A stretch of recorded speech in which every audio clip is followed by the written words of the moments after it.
주를 마무리하는 금요일이 됐습니다. 오늘도 마켓 시그널 출발해 보도록 할 텐데요. 간밤 3대 지수, 오늘은 강한 반등을 크게 보이진 않았습니다. 특히 최근에 지속적으로 독주를 이어가던 나스닥이 오늘은 차익 실현 매물에 들어가는 모습이었죠. 약보합권의 마무리를 지었고요. 다우와 S&P 500만이 상승불을 켜줬습니다. 오늘 시장에서 중요했던 건 시장에 많이 발표됐던 경제 지표가 될 텐데요. 주요 내용들 바로 헤드라인과 함께 체크를 해보도록 하겠습니다.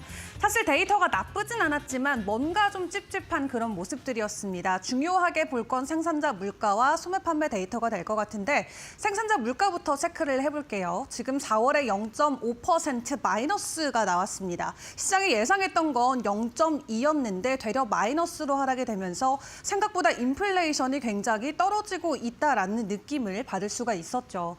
다만 여기서 주목해볼 부분은 이렇게 가파르게 하락하는 것 또한 시장에 크게 좋지 않다라는 점이 될 것 같습니다.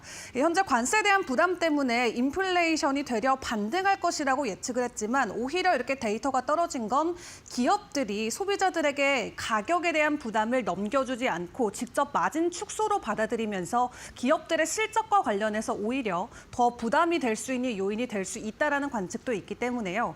일단 4월의 생산자 물가 지표가 인플레이션이 내려가는 모습이 나왔지만 시장에서는 그렇게 긍정적이게만은 볼 수 없다라는 점을 체크를 해보시는 게 중요할 것 같습니다.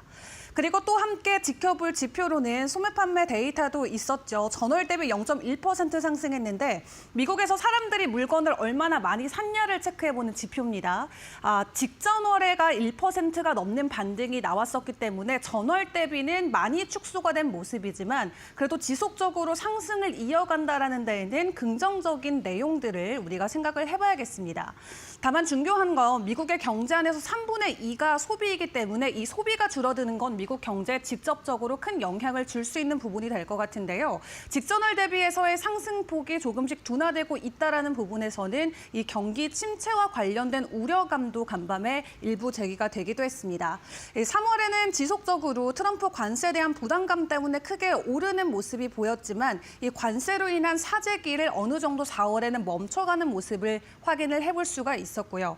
일단 이러한 데이터들과 함께 간밤 장기 금리는 그나마 조금 쉬어가는 모습을 보였습니다. 최근에 갑자기 또 가파르게 오르는 모습을 보이면서 10년물 금리가 4.5%대 등락을 오갔는데 일단 간밤에는 약간은 템포를 멈춰가는 모습이었죠.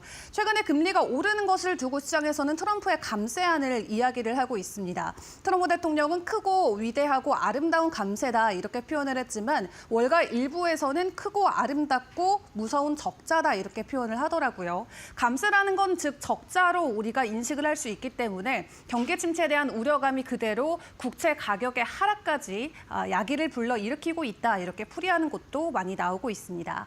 이러한 경기 가능성을 놓고 시장에서는 여러 가지 우려감이 올라오고 있는 가운데 간밤 연준 의장의 발언도 있었습니다. 구체적으로 어떤 내용들을 전해왔는지 현장의 내용 저희 영상으로 바로 체크해 보겠습니다.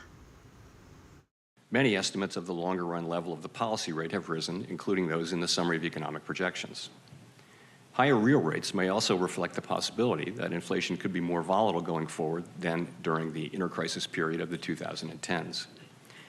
We may be entering a period of more frequent and potentially more persistent supply shocks, a difficult challenge for the economy and for central banks. While our policy rate is currently well above the lower bound, in recent decades we have cut the rate by about 500 basis points when the economy is in recession.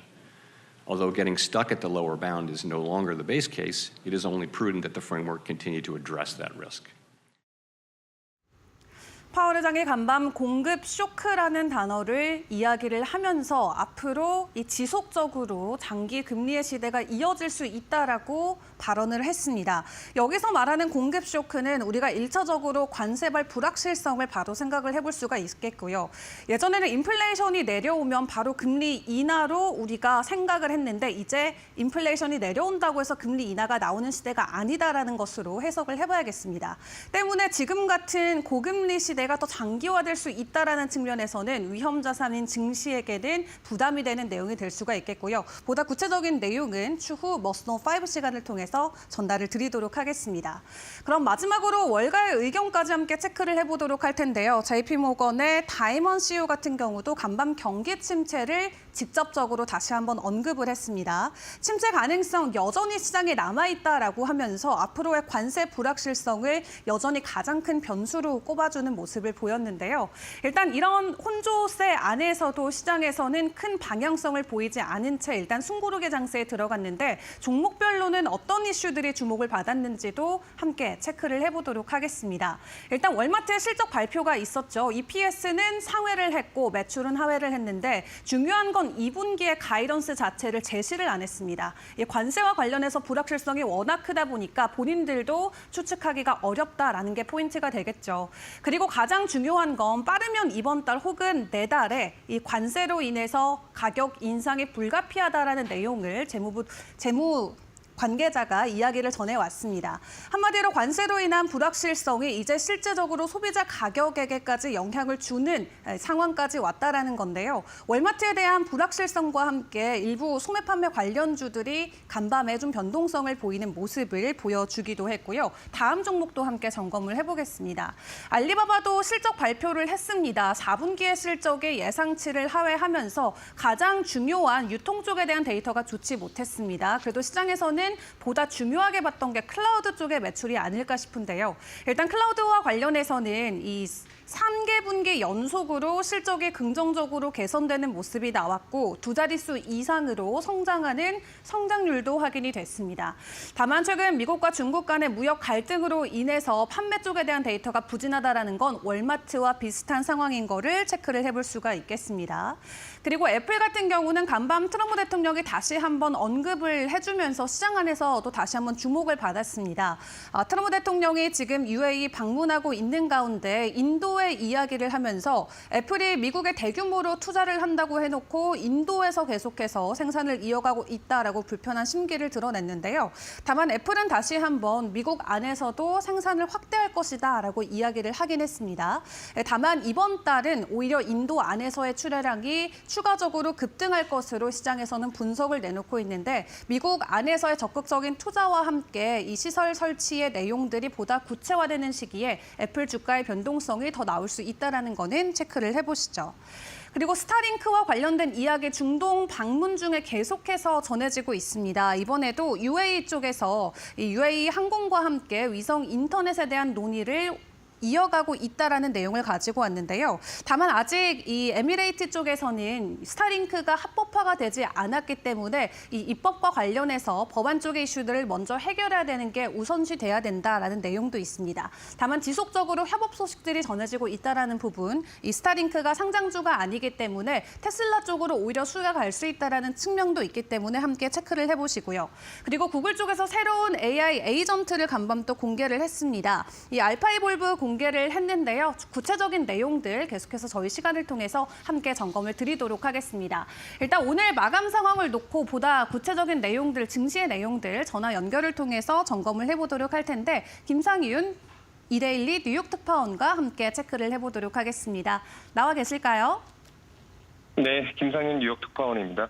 네, 간밤 뉴욕 증시 상황부터 좀 같이 점검을 해보도록 하겠습니다. 혼조세로 간밤 마무리 지었는데 내용 어떻게 보셨을까요? 네, 도널드 트럼프 대통령이 관세 전장에서 잠시 발을 빼고 중동 비즈니스에 초점을 잡으면서 뉴욕 증시도 당분간 급격한 하락세에서 벗어난 분위기입니다. S&P 500은 이날도 소폭이나 오르며 나흘째 상승세를 이어갔죠. 다만 미중 합의 이후 특별한 호재가 없는 상황에서 급격한 상승세는 다시 나타나지 않는 분위기입니다. 투자자들이 서서히 관세에 따른 인플레이션, 경기 둔화 우려 가능성을 조심스럽게 지켜보고 있습니다. 일단 관세 정책 우려에도 현재 경제 데이터는 예상보다 악화되지는 않고 있습니다. 전날 소비자 물가에 이어 도매 물가가 치솟고 있지 않고 있죠. 4월 도매 물가는 예상외로 하락했습니다. 4월 생산자 물가가 전월 대비 0.5% 하락했는데 이는 월가 컨센서스 0.2% 상승보다 크게 밑돈 수치입니다. 변동성이 큰 식품과 에너지를 제외한 근원 PPI는 0.4% 하락해 2015년 이후 최대 낙폭을 기록했죠. 식품과 에너지 그리고 무역까지 제외한 PPI는 전월 대비 0.2% 하락했습니다. 이는 5년 만에 처음 있는 감소입니다. 이는 미국 제조업체와 서비스 업체들이 아직까지는 수입품에 부과된 고유 관세를 소비자에게 전가하지 않고 있는 것으로 해석됩니다. 생산자들이 원재료 및 기타 수입 부품에 부과된 관세로 어려움을 겪고 있음에도 소비자 가격에 미친 영향은 아직까지 제한적인 모습이죠. 인플레이션이 쉽지 않다면 증시도 당분간 순항을 이어갈 수가 있습니다. 다만 관세 영향이 아직 본격화되지 않다는 평가도 적지 않습니다. 2018년 트럼프가 특히 관세 부과 이후 소비자 가격이 실제로 오르기까지는 3개월이 걸렸죠. 이번에도 기업들이 관세 비용을 가격에 전가할지는 좀 더 지켜봐야 한다는 평가가 나옵니다. 실제 미국 대형 유통업체 월마트가 이달과 여름 초를 기점으로 일부 상품 가격 인상을 예고하고 나섰습니다. 월마트 최고 재무실장은 이날 CNBC와 인터뷰에서 관세 부과로 인해 유입되는 물가 상승력이 이례적인 속도로 진행되고 있다면서 이달부터 관세 영향을 받은 상품 가격 인상이 본격화될 것이라고 말했습니다. 그는 소비자들이 체감하는 무역 전쟁의 진짜 충격은 이제 시작이라고 말했는데요. 인플레이션 영향은 5월 이후부터 좀 더 지켜봐야 할 것 같습니다. 네, 알겠습니다. 그리고 또 여기서 소매 판매 데이터도 전월 대비 상승을 보이긴 했지만 좀 소비가 둔화되고 있다라는 시각도 있던데 이 부분은 어떻게 보실까요? 네, 그렇습니다. 미국의 4월 소매 판매 증가율이 전월 대비 0.1% 증가에 그쳤죠. 예상치는 보합이었지만 이를 소폭 웃돌기는 했습니다. 하지만 지난 3월 1.7% 증가한 이후 큰 폭의 둔화세를 보인 것입니다. 관세가 본격적으로 시작되기 전 소비자들이 미리 당겨서 지갑을 열었던 것으로 볼 수 있습니다. 정부의 국내 총생산 산정에 반영하는 컨트롤 그룹 소매 판매는 전월보다 0.2% 감소한 것으로 나타났습니다. 이는 변동성이 큰 자동차 딜러, 주유소, 건축자재, 외식, 음식점 판매 등을 제외한 수치입니다. 시장 예상치는 0.3% 증가했는데 이를 크게 하회한 것이죠. 미국의 소비는 GDP의 3분의 1을 차지하고 있습니다. 소비가 줄면 미국의 경제도 급격히 악화될 수밖에 없는 상황입니다. 이런 가운데 월가 황제 제이미 다이먼 JP 모건 체이스 최고 경영자는 트럼프 관세 충격이 세계 경제를 흔들고 있는 가운데 경기 침체 가능성을 배제할 수 없다고 밝혔습니다. 그는 침체를 피하길 바라지만 지금 이 시점에서 그 가능성을 완전히 배제하지 않는다고 이렇게 말했습니다. 그는 경기 침체가 온다면 얼마나 깊고 오래 갈지는 알 수 없다고 덧붙이기도 했죠. 다이먼은 미중 관세 전쟁이 격화된 이후 미국 경기 침체에 진입할 가능성이 높다고 경고해 왔는데요. 이날 단어는 기존보다 한 발 물러선 것입니다. 하지만 워낙 불확실성이 많다 보니 월가 황제 역시 경기 침체 가능성을 완전히 배제하지 않고 있습니다. 네, 불확실성과 함께 경기 침체에 대한 내용들 간밤 나온 부분 정리를 해주셨는데 파월 의장에 대한 발언 내용들도 함께 체크를 해봐야 될 것 같습니다. 공급 쇼크와 관련된 부분 직접적으로 언급을 했는데 저희가 어떻게 좀 이해를 해보면 될까요? 네, 제롬 파월 미국 연준 의장이 이날 워싱턴 DC에서 열린 컨퍼런스에서 공급 충격이 더 자주, 더 지속적으로 발생할 수 있는 시기로 접어들 수 있다고 밝혔습니다. 그는 앞으로 인플레이션이 2010년대의 위기보다 더 큰 변동성을 가져갈 수 있다고 말했는데요. 이는 중앙은행과 경제 전반에 매우 어려운 도전 과제라고 설명했죠. 이날 연설에서 트럼프 대통령의 관세에 대한 구체적인 언급은 없었습니다. 다만 그동안 연준 안팎에서는 코로나19 팬데믹 당시 발생한 공급 충격 외에도 전 세계가 지정학적 긴장감이 커지고 있고 노동인구가 감소해 경제의 공급 측면이 감소할 리스크를 주목해왔죠. 최근에는 트럼프 대통령의 관세 정책도 대표적인 경제의 공급 충격 요인으로 꼽히고 있습니다. 이런 경제 환경이 변화한 상황에서 공급 충격은 계속 일어나고 인플레이션이 계속 발생하며 장기 금리가 높게 유지될 수 있다는 강조한 것입니다. 사실 연준은 경기가 침체지도 않고 뜨겁지도 않은 상태의 중립금리를 통상 2.5%로 설정해왔죠. 하지만 이처럼 인플레이션이 지속된다면 중립금리는 계속 올라갈 수밖에 없습니다. 연준의 금리도 과거와 달리 제로금리로 해결할 가능성이 없고 중금리, 나아가 고금리가 장기화될 수밖에 없다는 시각입니다. 투자자들도 과거 제로금리 환경을 고려해 대출을 통해 레버리지 투자를 하는 시대를 이제는 다시 오길 없다는 점을 인식하고 현 상황에 맞는 투자 전략을 다시 짜야 할 시점으로 보입니다. 네, 여기까지 김상윤 이데일리 특파원과 함께했습니다. 수고하셨습니다. 네, 감사합니다. 네, 시장 안에서의 주요 종목들과 이슈들도 바로 체크를 해보도록 하겠습니다. 김수영 캐스터와 함께 만나보시죠. 네, 간밤 뉴욕 증시에서 특징적이었던 종목들 함께 살펴보겠습니다. 오늘도 1분기 실적 발표가 잇따라 나오고 있는 가운데 주요 기술주부터 자세한 내용 함께 살펴보시죠. 네, 먼저 애플입니다. 트럼프 대통령이 애플에 대해 인도에서의 생산 확대를 공개적으로 비판하고 나섰습니다. 트럼프는 미국 고객을 위한 제품은 미국에서 만들어야 한다며 애플 팀 쿡 CEO에게 인도 생산이 지나치다고 지적했습니다. 애플은 현재 미국에 판매되는 아이폰 대부분을 인도에서 조립하고 있는데요. 이는 중국 의존도를 줄이려는 중국 +1 전략의 일환이었습니다. 하지만 트럼프의 압박이 향후 전략 수정으로 이어질 가능성도 제기됩니다. 주가는 0.41% 하락했습니다. 다음 엔비디아입니다. 인공지능 반도체 시장을 선도하는 엔비디아는 사우디에 이어 아랍에미리트로도 대규모 수출 계약을 추진 중입니다. 보도에 따르면 아랍에미리트에는 연간 50만 대 규모의 최대 100만 대의 엔비디아 AI 반도체를 도입할 계획이고요. 이 중 10만 대는 현지 스타트업 G42가 나머지는 마이크로소프트와 오라클이 운영하는 데이터 센터용으로 사용될 예정입니다. 제품은 최신 블랙윌 GPU 또는 차세대 루빈 GPU가 사용될 가능성이 있습니다. 그럼 구글에 대한 이슈도 함께 살펴보겠습니다. 구글의 AI 연구 부문인 딥마인드는 새로운 AI 에이전트 알파이볼브를 공개했습니다. 이 모델은 복잡한 수학과 컴퓨터 알고리즘을 스스로 진화시켜서 코드를 개발하는 기술로 구글의 자체 AI 칩 성능 향상에도 기여한 것으로 알려졌습니다. 특히 제미나이 기반의 고성능 모델들과 결합해 AI 인프라의 효율성을 극대화하고 있습니다. 네, 그럼 이어서 1분기 실적 발표에서 어닝 서프라이즈를 기록한 기업들도 함께 보겠습니다. 월마트부터 살펴볼 텐데요. 1분기 실적에서는 매출과 EPS 모두 예상치를 상회했습니다. 그리고 또 연간 가이던스도 유지를 했는데요. 그럼에도 관세 관련 불확실성 언급에 따라 주가는 0.4% 소폭 하락했습니다. 경영진은 수입 비용 감소가 소비자 가격에 영향을 줄 수 있다며 신중한 입장을 밝혔습니다. 네, 다음으로는 AI 인프라 전문 기업 코어위브 보겠습니다. 어제 상장 후 첫 실적을 발표했는데요. 특히 매출이 420% 급증하면서 월가의 예상치를 대폭 상회했습니다. 특히 클라우드 수요와 함께 인프라 확장 기대감이 반영된 모습이었습니다. 네, 다음으로 네트워크 기술 기업 시스코 시스템즈 내용도 살펴보시죠. 강력한 AI 수요로 가이던스를 상향 조정했습니다. 순이익과 매출도 모두 예상치를 상회했는데요. 또 여기에 더해 CFO가 7월에 은퇴한다는 소식도 함께 발표했습니다. 그럼 반대로 이제 1분기 실적 발표에서 어닝 쇼크를 기록한 기업들도 함께 보시죠. 조금 전에 반도체 제조업체 어플라이드 머티리얼즈가 1분기 실적 발표를 했습니다. 계속되는 무역 전쟁과 수출 규제 등으로 불확실성이 고조되고 있는 가운데 2분기 매출이 예상치를 하회했습니다. 그 이후에 전규장 이후 주가가 4%대 하락하고 있습니다. 네, 다음은 중국의 전자상거래 기업 알리바바입니다. 4분기 수익이 전년 대비 279% 급증했지만 유통 쪽의 실적이 잘 나오지 않으면서 실적이 예상치를 하회했습니다. 또 여기에 더해 중국 내 소비 위축과 거시경제 불확실성이 영향을 준 것으로 보입니다.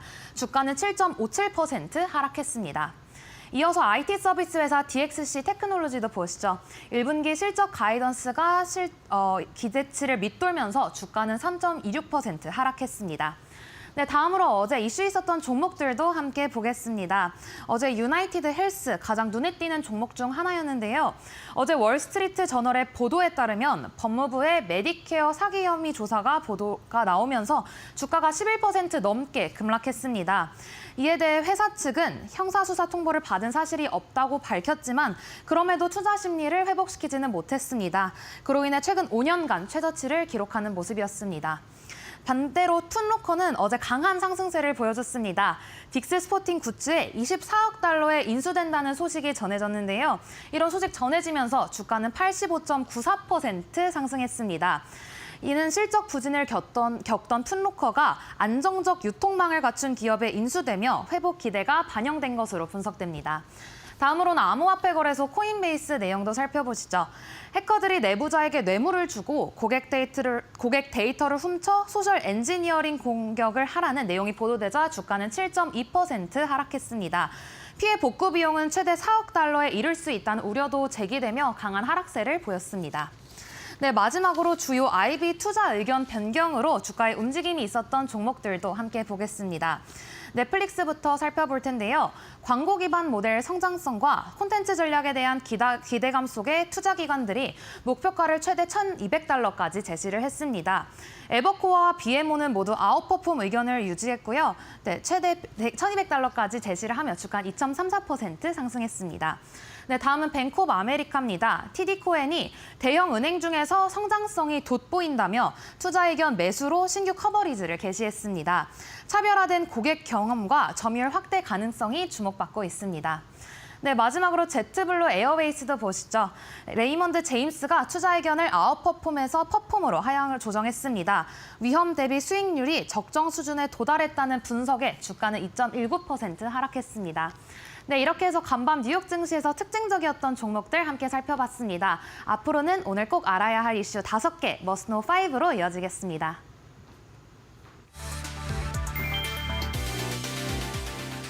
테슬라의 휴머노이드 로봇 옵티머스가 발레처럼 춤을 추는 영상이 공개돼 화제를 모았다. 머스크는 13일 X에 로봇의 경쾌한 춤 동작을 담은 영상을 올렸고 테슬라는 시뮬레이션과 강화학습으로 훈련된 결과라고 밝혔다. 3세대 옵티머스는 22도 자유도 손, 자가 충전 기능, 고급 AI를 탑재해 유연성과 자율성이 크게 향상됐다. 머스크는 옵티머스가 공장뿐 아니라 가정에서도 다양한 작업을 수행할 수 있을 것이라며 상업화 가능성을 강조했다. 내년 2만 3만 달러에 출시될 예정인 옵티머스는 2040년까지 100억 대 판매를 목표로 한다. 다만 중국의 히토류 수출 제한이 모터 자석 공급에 변수로 작용할 수 있다.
네, 간밤 있었던 주요 외신 헤드라인 함께 확인해보는 Must Know 5 시간입니다.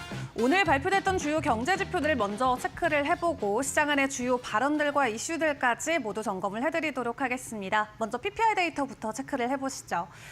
직전월보다는 일단 크게 하락하는 모습이 나왔습니다. 전월 대비 0.5% 하락을 했고요. 시장의 전망치 대비해서도 0.3%인 시장 전망치를 크게 밑도는 수치가 공개가 됐는데 특히 근원 PPI 같은 경우 역시 0.1% 하락하면서 예상치에 미치지 못하는 모습을 보였습니다. 이 가운데서도 서비스 부분 가격이 전월 대비 0.7% 하락하면서 전체 하락세를 주도한 반면 상품 가격은 변동성이 없는 모습을 보였고요. 이 소비자 물가에 선행하는 지표가 PPI 지표이기 때문에 향후 물가 둔화 가능성을 시사하는 것으로 1차원적으로는 풀이를 해볼 수가 있겠습니다. 다만 시장 일각에서는 이 급격한 인플레이션 둔화 자체가 기업들이 관세에 대한 부담을 소비자들에게 떠넘기지 못하고 마진 축소로 직접 떠안는 것일 수도 있다라는 풀이도 있는데요. 만약 그게 맞는 현실이라면 오히려 기업들의 실적 부진으로 이어질 수 있기 때문에 이 또한 경기 침체에 대한 가능성을 키우는 요인이 될 수도 있겠습니다. 그리고 같은 날 함께 발표됐던 소매 판매 같은 경우도 실망스러운 수치를 공개를 했습니다. 이 소매 판매 전월보다는 0.1% 증가하는 데 그쳤는데 3월에는 1.7%나 급등했었기 때문에 직전월과 비교해봤을 때는 급격한 둔화로 체크를 해볼 수가 있겠죠. 특히 13개 주요 품목군 중에 절반 이상인 7개 부문에서는 매출이 감소했는데요. 이 스포츠용품이나 의류, 또 주유소 부분이 부진한 모습을 보였고요. 이 수입차 고율 관세 우려로 지난달 급증했었던 자동차 판매 역시 이번 달에는 한풀 꺾이는 모습을 보이기도 했습니다. 시장에서는 이 같은 둔화 흐름을 일시적인 조정으로 보기보다는 이 구조적인 소비 위축의 전조로 해석하는 분위기도 나오고 있는데 트럼프 행정부의 고율 관세가 소비자 가격에 전이되기 전에 일시적으로 촉발됐던 선제 수요가 빠르게 소진되면서 유효 수요가 줄고 있다라는 분석으로 해석을 해볼 수가 있겠습니다.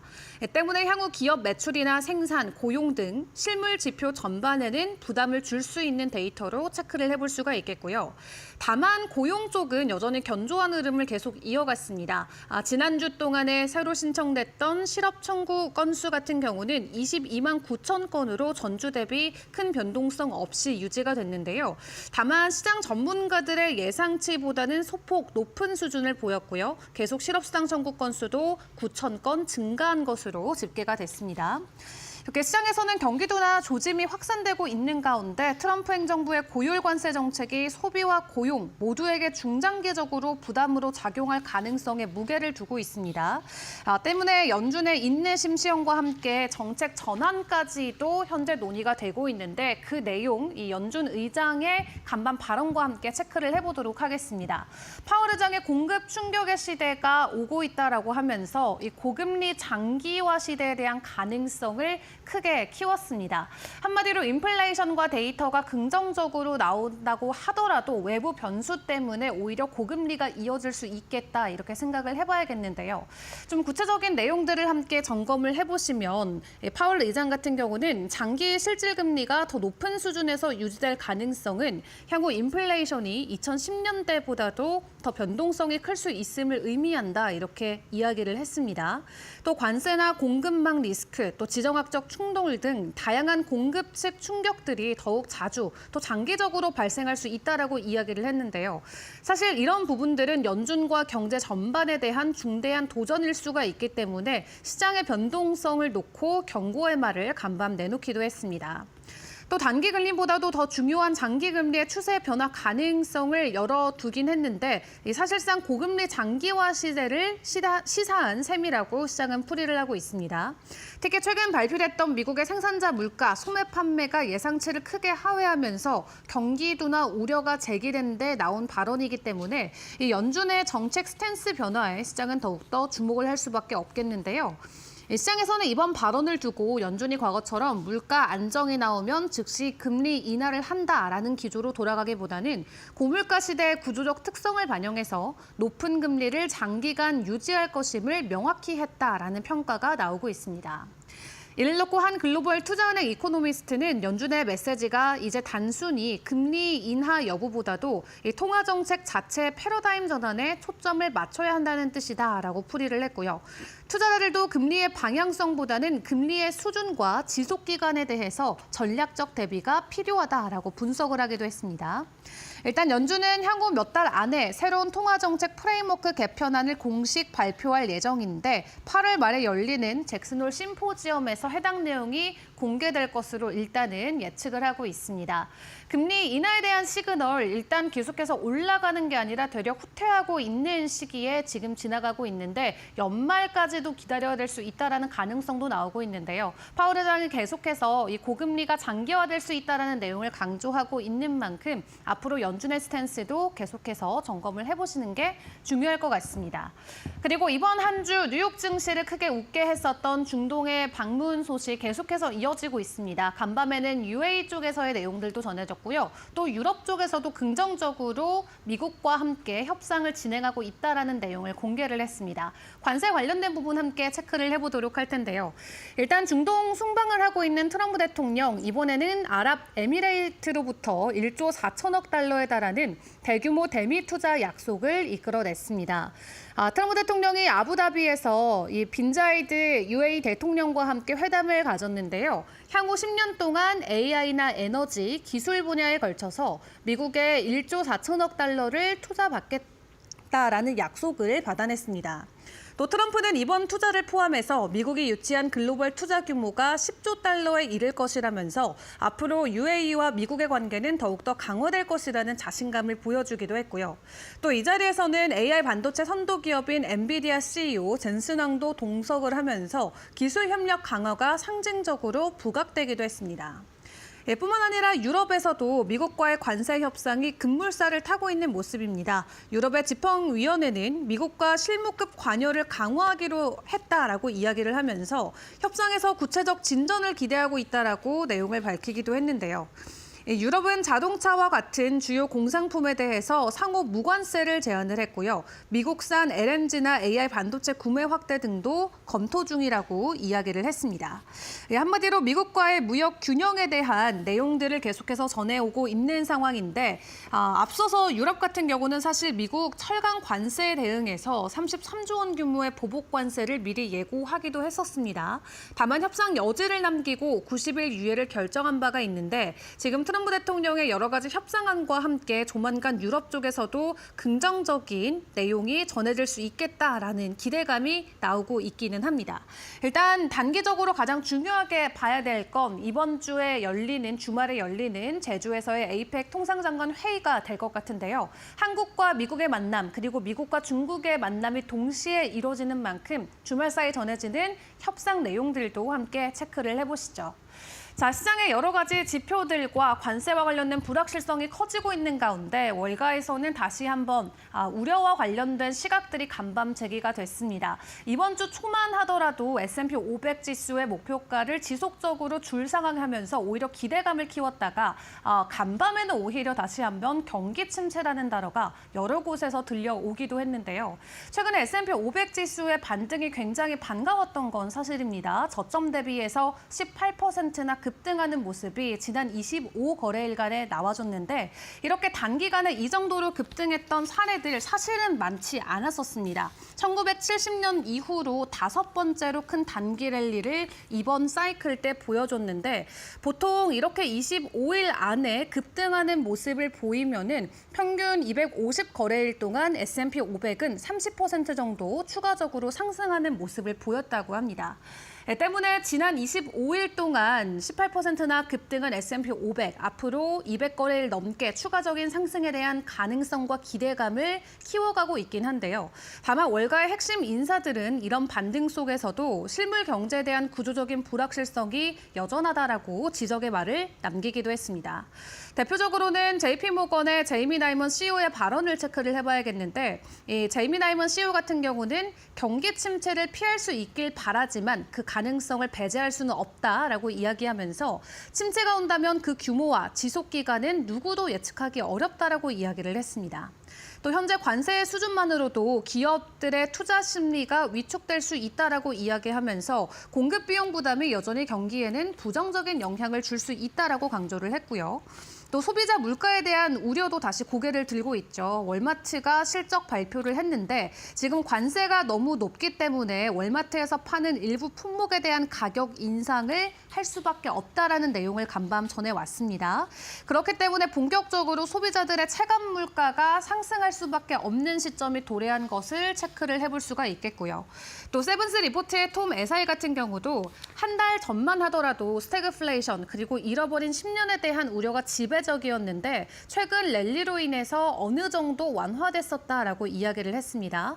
다만 그럼에도 불구하고 아직도 해결되지 않은 구조적인 리스크가 남아있다라고 경계의 말을 함께 남기기도 했는데 이번 증시 반등이 이 실물 경제 회복을 선반영한 것인지 아니면 금리 점정을 기대에 따른 단기 기술적 반등에 그칠지는 향후 발표될 고용이나 소비 또 물가 지표를 체크를 해봐야 된다 이야기를 하고 있습니다.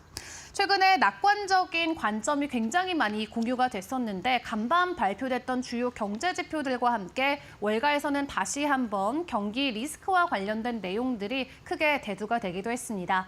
불확실성이 너무 크기 때문에 일단 앞으로 매일매일 주요 이슈들을 체크를 해보시는 게 중요할 것 같고요. 마지막으로 암호화폐 시장의 분위기도 점검을 해보도록 하겠습니다. 추가적인 가격 상승을 비트코인이 만들어내주고 있지 않은 가운데 어제 전반적으로 코인들의 가격 조정이 나왔었습니다. 오늘은 비트코인이 0.3% 정도 가격 하락을 보이면서 10만 3천 달러 선을 지나가고 있는데요. 전반적으로 증시와 함께 약세 흐름이 보여지긴 했습니다만 여전히 시장 안에서 강력한 상승에 대한 내러티브는 존재합니다. 트럼프의 차남이 다시 한번 비트코인을 언급을 했는데 비트코인을 매집하는 것이 정상으로 향하는 경쟁이다라고 이야기를 했습니다. 앞으로도 비트코인을 추가적으로 매집하겠다라는 강력한 의지를 보여줌과 함께 본인이 직접 운영하게 될 비트코인 채굴 회사에 대한 기대감까지 드러내기도 했는데요. 지속적으로 시간이 갈수록 우상향을 하는 비트코인에 대한 희소 가치를 여전히 시장 안에서는 긍정적으로 평가를 하고 있고요. 당분간 숨고르기가 이어질 수 있다라는 관점도 같이 공유가 되고 있습니다. 지금까지 주요 외신 헤드라인 함께 확인해봤습니다. 머스노 5 시간이었습니다.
안녕하세요. 메리토코 신섭입니다. 오늘의 주제는 트럼프, 낙타에게 감사하다 카타르, 중국 대문을 열어라, 트럼프 중동 세계국 종착역 UAE 아부다비 도착, 트럼프, 파월 그대는 날 사랑하지 않아서 슬퍼입니다.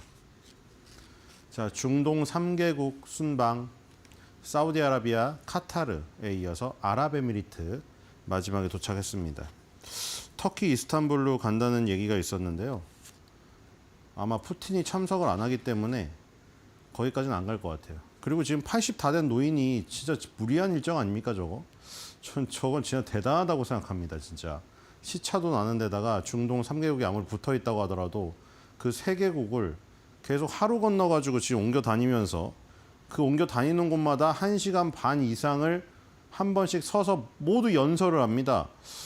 저런 체력이 진짜 대단하고요. 정신력으로 이겨내고 있는 게 아닌가 그런 생각이 듭니다. 마지막 4년에 모든 걸 다 쏟아부는 것 같고요. 물론 뭐 삼성계열 얘기를 하고 있습니다만 그건 사실 무리한 얘기 같고요. 어쨌든 간에 지금 인정할 건 인정해야 될 것 같습니다. 자, 낙타에게 왜 감사하냐면 그런 말을 직접 했거든요. 사우디아라비아는 정말로 휘황찬란하더라고요. 카타르가 월드컵을 먼저 열지 않았습니까? 사우디가 자존심이 상했죠. 그래서 저기 사우디 리그 지금 보세요. 그 지금 리그 선수들의 면면이 얼마나 대단한지. 거기에 지금 호날두랑 벤제마랑 서로 붙는 거. 남자분들이나 여자 축구 팬들 지금 사우디 리그를 예전에 보지도 않았는데 그 소식 듣고 있죠. 왜 그런 사우디 벤제마 선수들 데려갔겠어요. 사우디 리그가. 사우디도 월드컵 열고 싶어서 그런 거예요. 지금. 카타르가 먼저 열어버려서 그게 지금 저기 자존심이 상하는 거죠. 어쨌든 지금 그 중동의 오일머니 굉장히 대단합니다. 사우디가 정말 그 바이든 때랑은 비교될 만큼 엄청난 지금 대접을 해줬죠. 그리고 정말 그 샹들리에가 뭐 얼마짜리인지 모르겠는데 정말 대단합니다. 그리고 어제 카타르에 가서도 또 그 얘기 하더라고요. 트럼프가 막 천장을 둘러보면서 내가 건설업자 출신이라 아는데 저런 대리석은 구하기 힘들다. 저렇게 하얀 빛이 나는 대리석 진짜 비싼 거다. 막 이러면서 또 감탄을 하더라고요. 어쨌든 오일머니가 정말 그런 그 고급 자재들을 쓰고 이런 국빈 대접에 이 놀라울 만큼의 어떤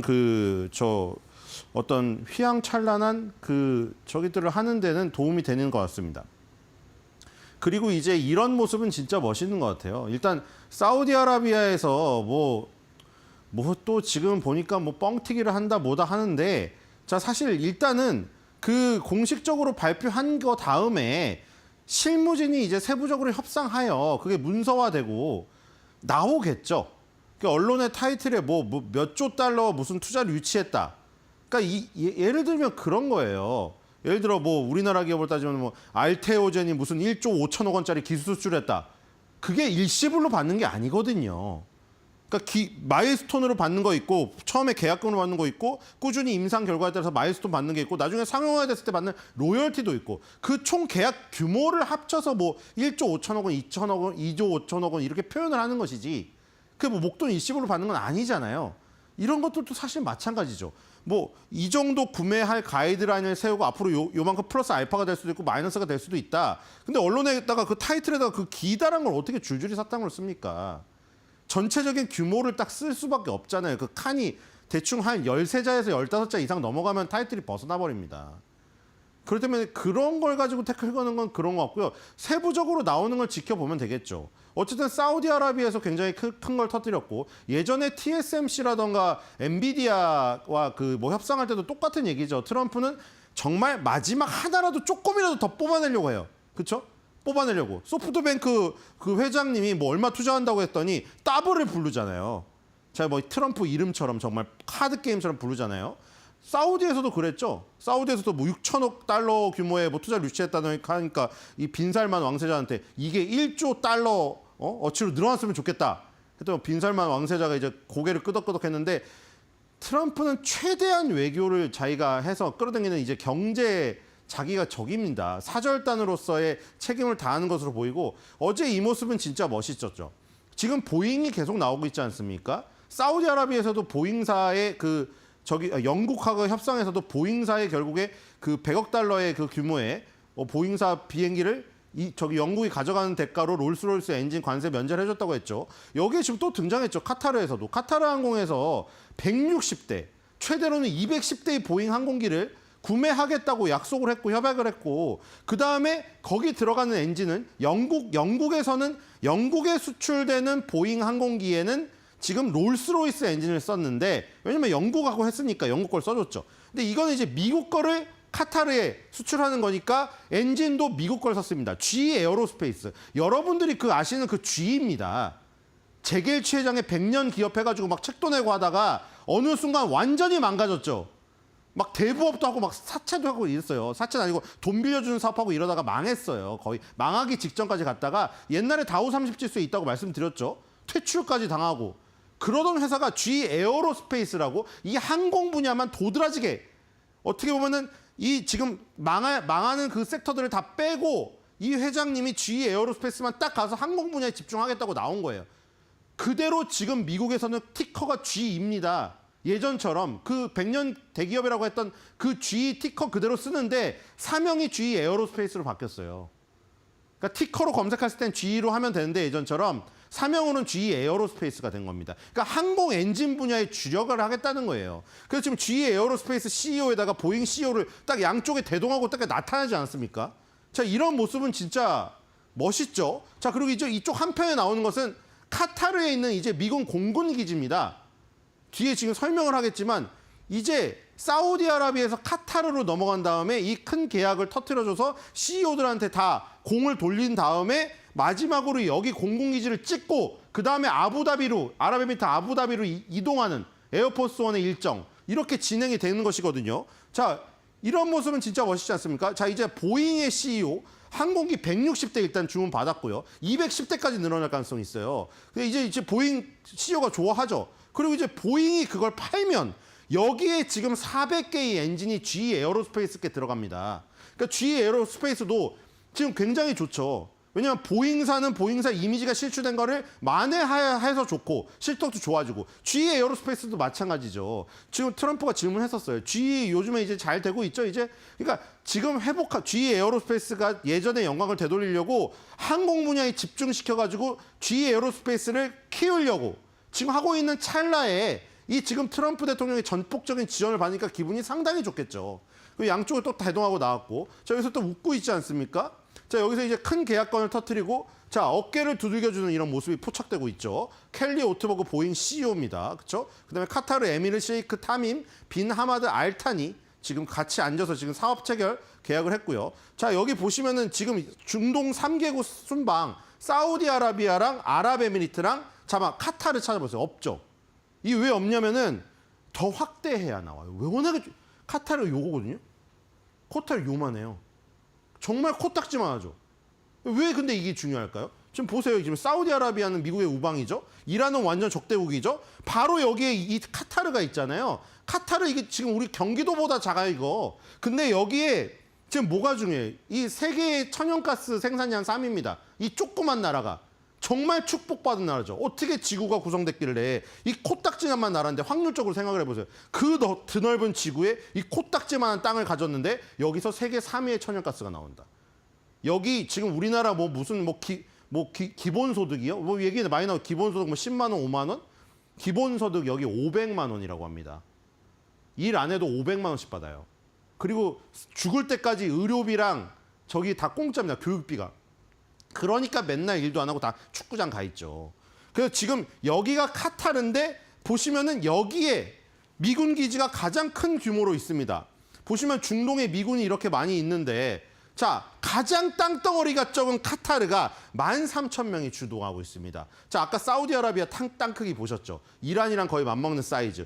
사우디아라비아에 3,000명인데 여기에 지금 13,000이 있어요. 카타르가. 그러니까 얼마나 요충지인지 알 수 있겠죠.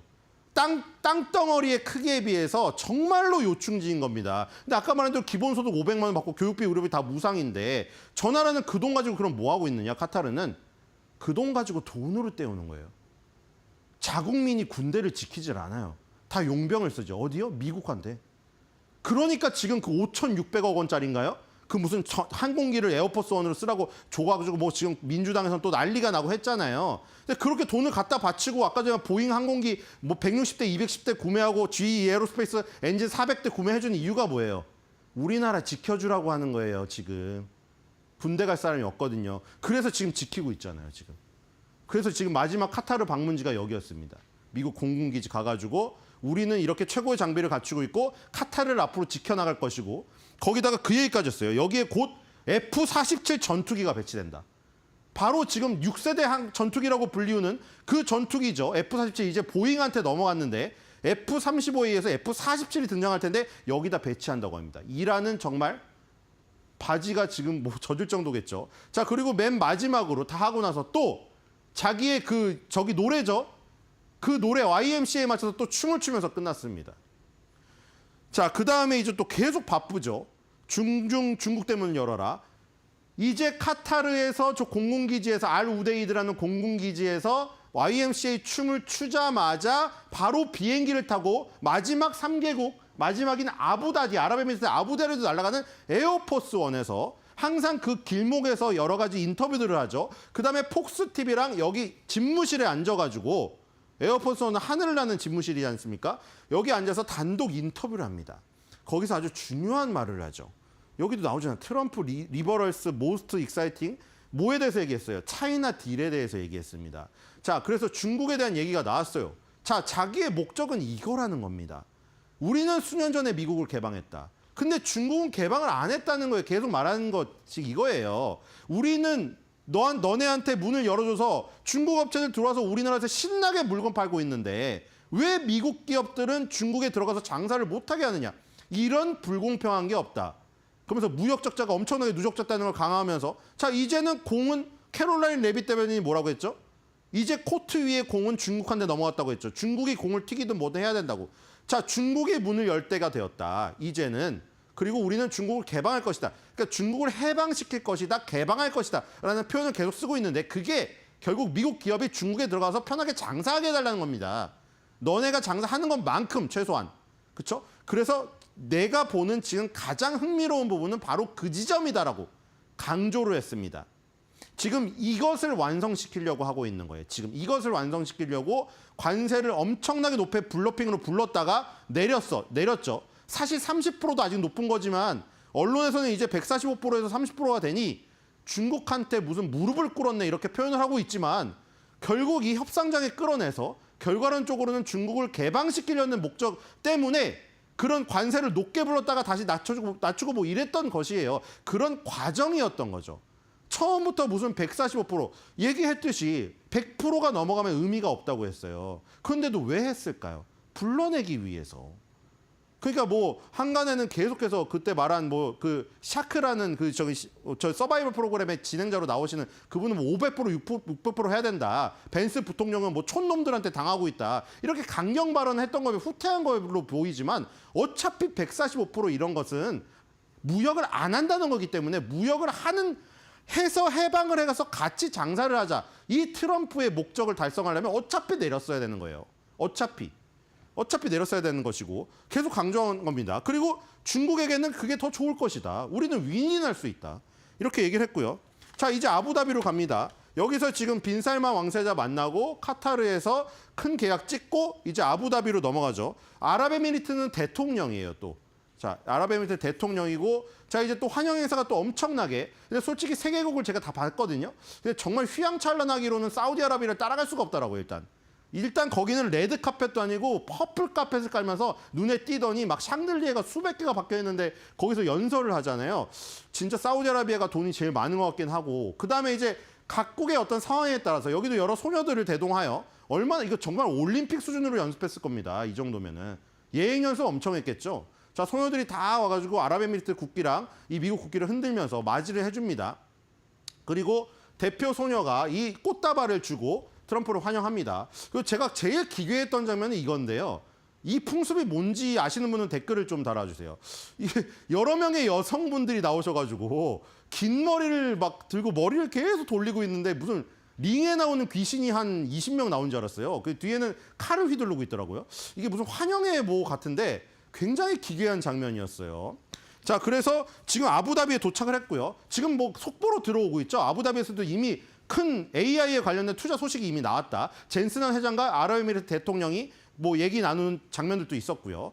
자, 이제 파월을 먼저 보겠습니다. 트럼프, 파월 그대는 날 사랑하지 않아? 슬퍼. 이렇게 중동 순방을 열심히 트럼프가 외국을 돌고 있는 사이에 계속해서 미국 내 일정들은 진행되고 있죠. 자, 그 사이에 파월 의장이 연설했고요. 그리고 그다음에 마이클 바 감독 부의장이었던 사람도 했습니다. 지금 감독 부의장을 보우먼 이사한테 넘겨주고 일반 이사가 되었죠. 어쨌든 그 전에 감독 부의장이었기 때문에 마이클 바 그 지금 이사의 연설도 있었고요. 자, 파월 의장이 아무래도 더 중요하겠죠.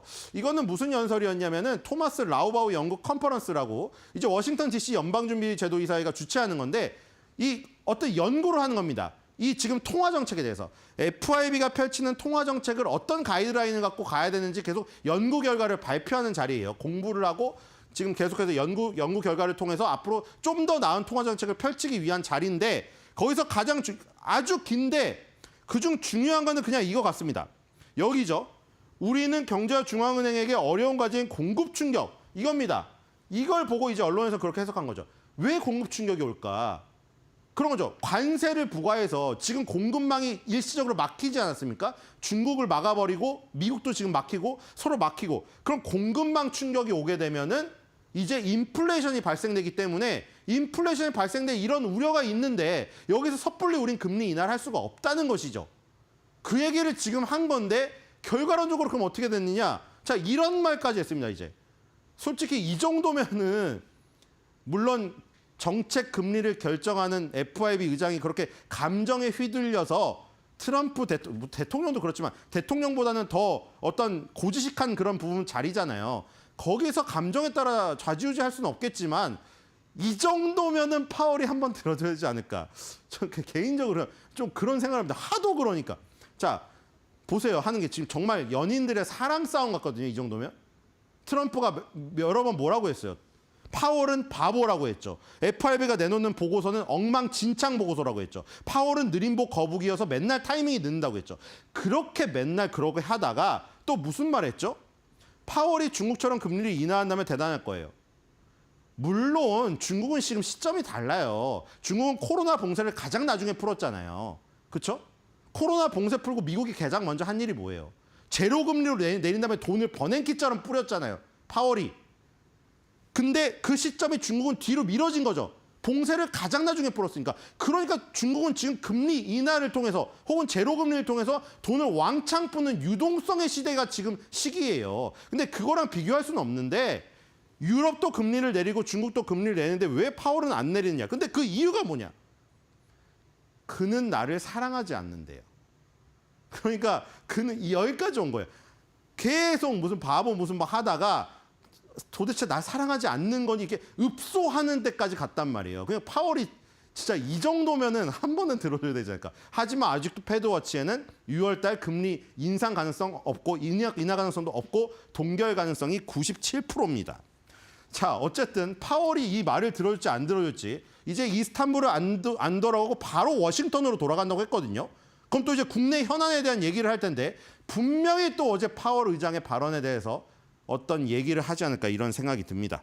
자, 그리고 아랍에미리트 소식이 지금 계속 나오고 있는데 AI에 대한 소식이 계속 또 나왔더라고요. 자, 중동의 이런 흐름들 여러분들 일관성을 느끼실 겁니다. 중동이 오일머니가 많지만 지금 배럴당 $60로 가는 순간에는 사우디아라비아도 그렇고 아랍에미리트도 그렇고 카타르도 그렇고 수익이 굉장히 많이 줄어들 수밖에 없죠. 바로 이것을 타개하려고 AI를 키우려고 하고 있는 겁니다. 그리고 미국 입장에서는요. 중국의 AI를 견제하기 위해서 슈퍼칩을 거기를 수요를 깎으니까 엔비디아 젠슨왕이 중국을 갔죠. 그럼 미국에서 트럼프가 당근을 줄 겁니다. 젠슨왕 중국에 못 판 거 여기 중동에 가서 팔아. 그래서 어제 아랍에미리트 대통령하고 젠슨왕하고 만나서 얘기시킨 겁니다. 이제 이런 일련의 흐름들 이해하시겠죠. 자, 그래서 오늘의 한 줄 매도평입니다. 오일머니 중동? 노, 이젠 AI머니 중동.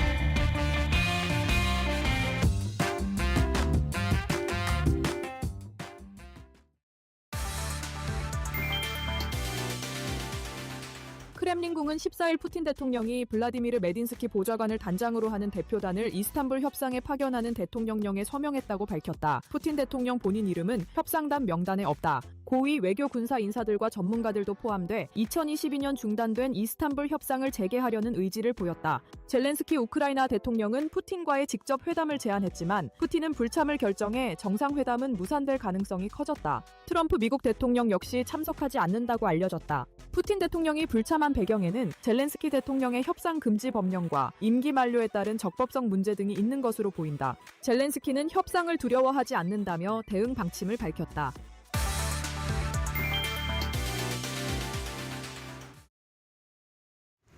네, 이번 한 주 동안 이어졌던 트럼프 대통령의 중동 순방과 함께 뉴욕 증시의 상승이 있었었죠. 다만 간밤 증시는 발표됐던 주요 경제 지표들과 함께 뉴욕 증시의 혼조세가 보여지기는 했습니다. 다우존스 같은 경우는 0.6%로 오랜만에 상승불을 켜졌고요. 나스닥 지금까지 6거래일 연속 상승을 하다가 오늘은 숨고르기에 들어간 모습. S&P 500이 5거래일 연속 올라주면서 0.4%대 지수 상승을 보여줬습니다.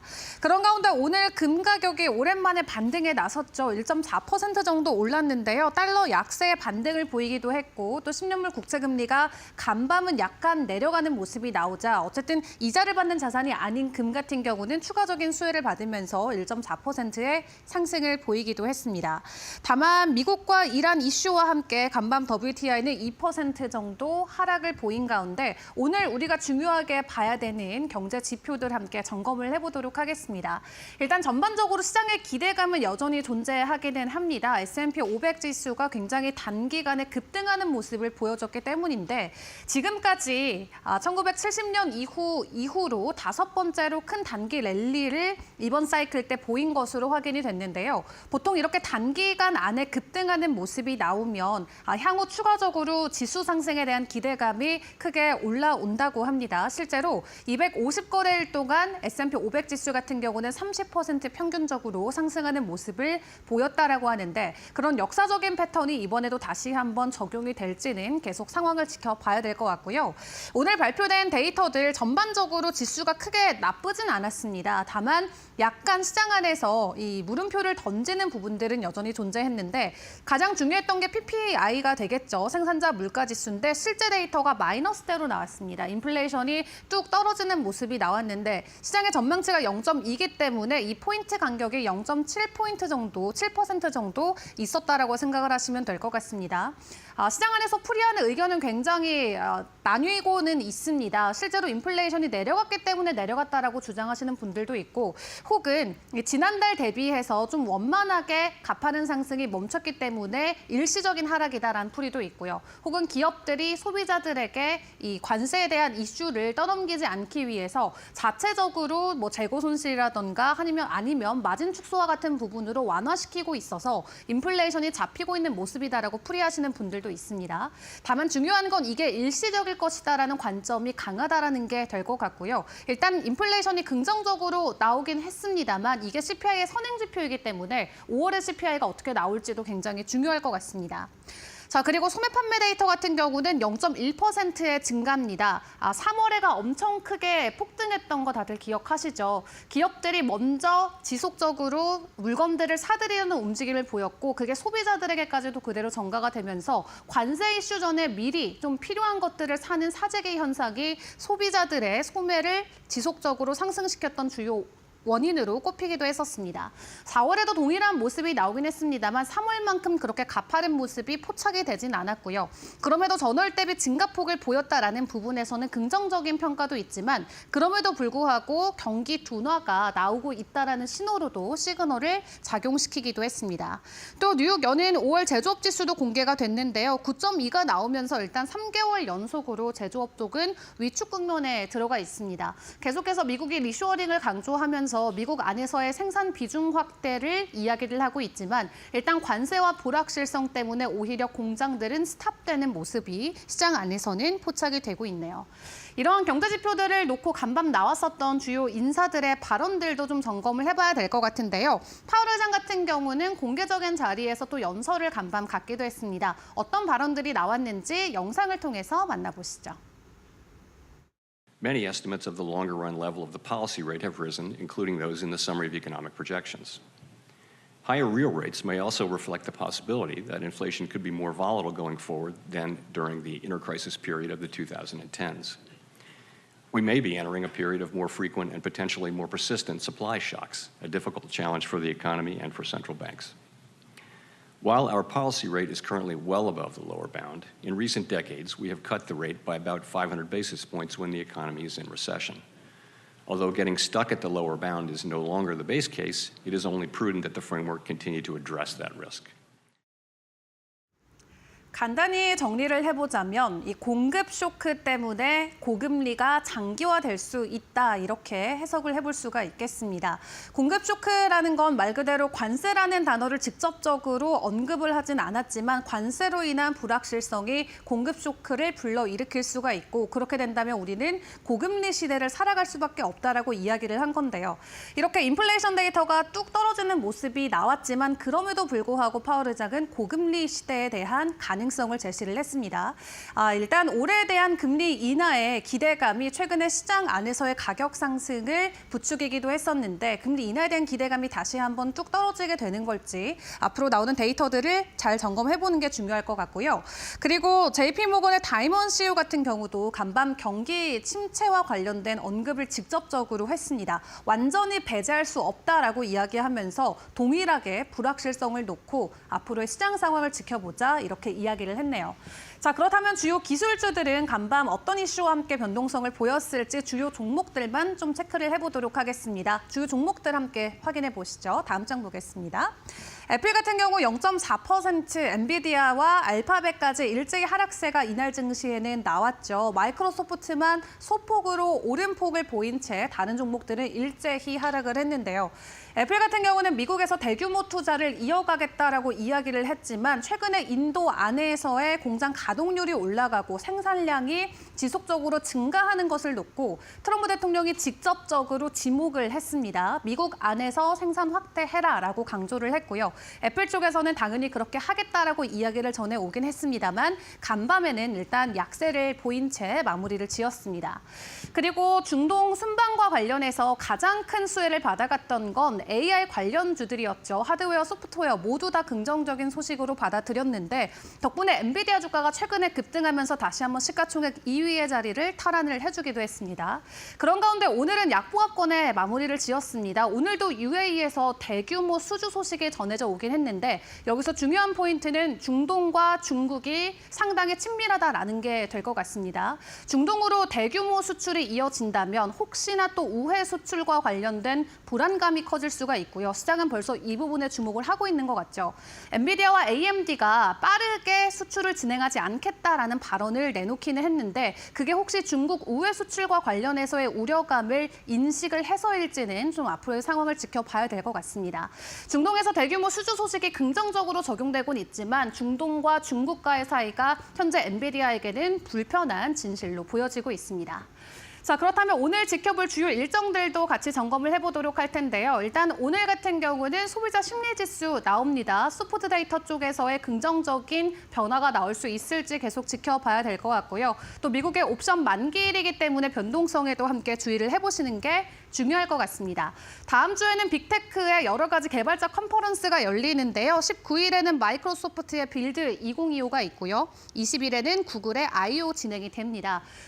이 자리를 통해서 신기술이라던가 또 신제품에 대한 내용들이 공개가 된다면 시장 안에서는 긍정적인 상승의 모멘텀으로 작용이 될 수 있기 때문에 개발자 컨퍼런스와 관련된 주요 일정들도 다음 주 저희와 실시간으로 점검을 해보시면 될 것 같습니다. 자, 일단 간밤 있었던 뉴욕 증시의 분위기, 오늘 국내 증시가 어떻게 반영해 줄지도 궁금하시죠? 김수영 캐스터와 함께 점검해 보겠습니다. 네, 간밤 뉴욕 증시에서 주목해볼 이슈들과 그로 인해 영향받을 국내 기업들까지 함께 살펴보겠습니다. 네, 애플부터 살펴볼 텐데요. 트럼프 대통령이 애플의 인도 생산 확대를 공개적으로 비판했습니다. 미국 소비자를 위한 제품은 미국에서 만들어야 한다고 주장했는데요. 현재 애플은 중국 의존도를 줄이기 위해 인도로 생산 거점을 옮기고 있는 상황입니다. 이런 흐름은 아이폰 부품을 공급하는 국내 기업들에 직접적인 영향을 줄 텐데요.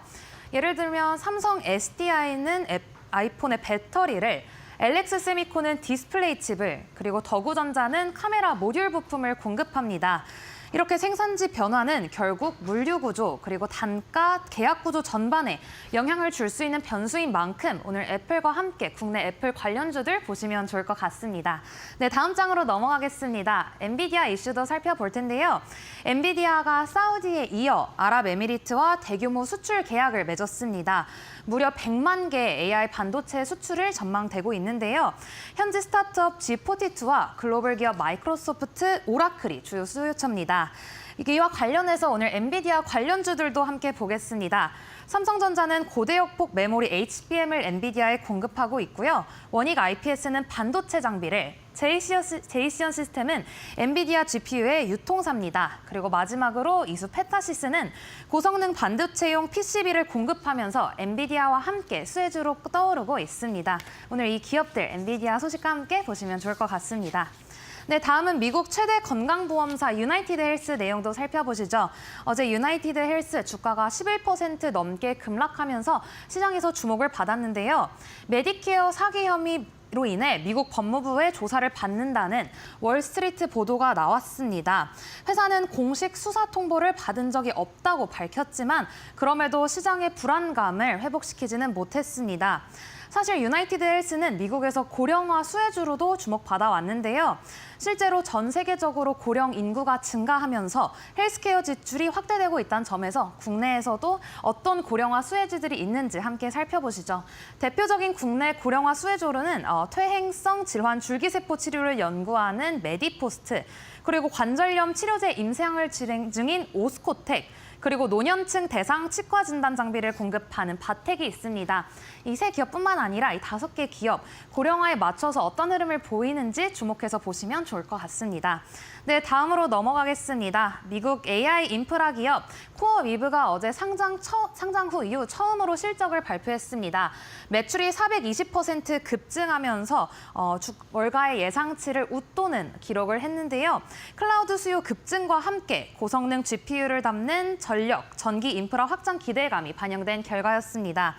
이 같은 흐름은 전력 인프라 수혜주로 꼽히는 국내 기업들에도 투자자들의 관심이 옮겨갈 수 있는데요. 재룡산업과 광명전기는 변압기와 배정반을 생산하며 AI 데이터 센터용 전력 설비 수요 확대에 직접적인 수혜가 예상이 됩니다. 그리고 일진전기는 고압 케이블 및 전력 인프라 구축 기술을 보유한 기업들로 오늘 전력 관련된 기업들 보시면 좋을 것 같고요. 특히 국내 증시에서도 전력 관련 기업들은 대선 후보들의 에너지 고속도로를 건설하겠다는 공약으로 투자자들의 주목을 받고 있습니다. 오늘 국내 증시에서는 어떤 흐름으로 이어갈지 집중해서 보시면 좋을 것 같습니다. 네, 마지막으로 글로벌 반도체 제조 장비 기업 어플라이드 머티리얼즈가 장을 마감한 후에 실적 발표를 했습니다. 계속되는 무역 전쟁과 수출 규제로 인해서 불확실성이 커지고 있는 가운데 매출이 월가의 예상치를 하회했습니다. 정규장 이후에는 주가가 4% 넘게 하락을 하기도 했는데요. 이 흐름은 국내 반도체 장비 업체들에도 단기적인 부담 요인으로 작용할 수 있겠습니다. 테크윙은 메모리 테스트 핸들러 분야 강자로 낸드와 디램 수요에 민감한 기업이고요. 또 DI는 테스트 장비를 통해 주요 반도체 고객사를 확보하고 있는 만큼 이 두 반도체 기업 오늘 어떻게 흘러가는지 또 집중해서 보시면 좋을 것 같습니다. 네, 이렇게 해서 뉴욕 증시에서 주목해볼 주요 이슈들과 그로 인해 영향받을 국내 기업들까지 함께 살펴봤습니다.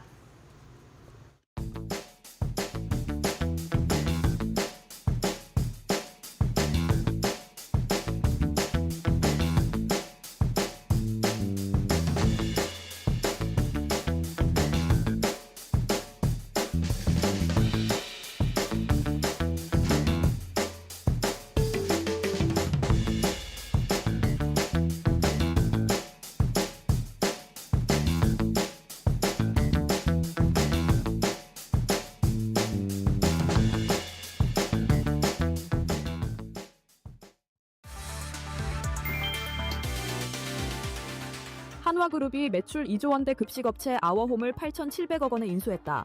한화호텔앤드리조트는 15일 아워홈 지분 58.62% 인수를 위한 거래 대금을 지급하고 인수를 마무리했다고 밝혔다. 이번 인수는 김승현 회장의 삼남인 김동선 한화호텔 미래비전총괄 부사장 주도로 추진됐으며 지난해 10월부터 약 7개월간 현장 실사 등을 거쳐 완료됐다. 한화호텔은 인수를 위해 특수목적법인 우리집 F&B를 설립하고 기업 결합 승인도 받았다. 일각에서는 매출 2조 2천억 원대의 아워홈을 7천억 원대의 한화호텔이 인수한 점을 두고 새우가 고래를 삼켰다는 분석도 제기된다. 하지만 한화는 급식 사업 경험과 외식 연회 사업 노하우를 바탕으로 시너지 효과를 기대하고 있다. 한화는 향후 식음 시장에서 푸드테크 개발과 주방 자동화 기술에 속도를 낼 계획이다. 한화그룹이 아워홈을 인수하며 김승현 회장의 삼남인 김동선 한화호텔앤드리조트 한화갤러리아 한화비전 부사장의 경영권 승계에 힘을 싣는다.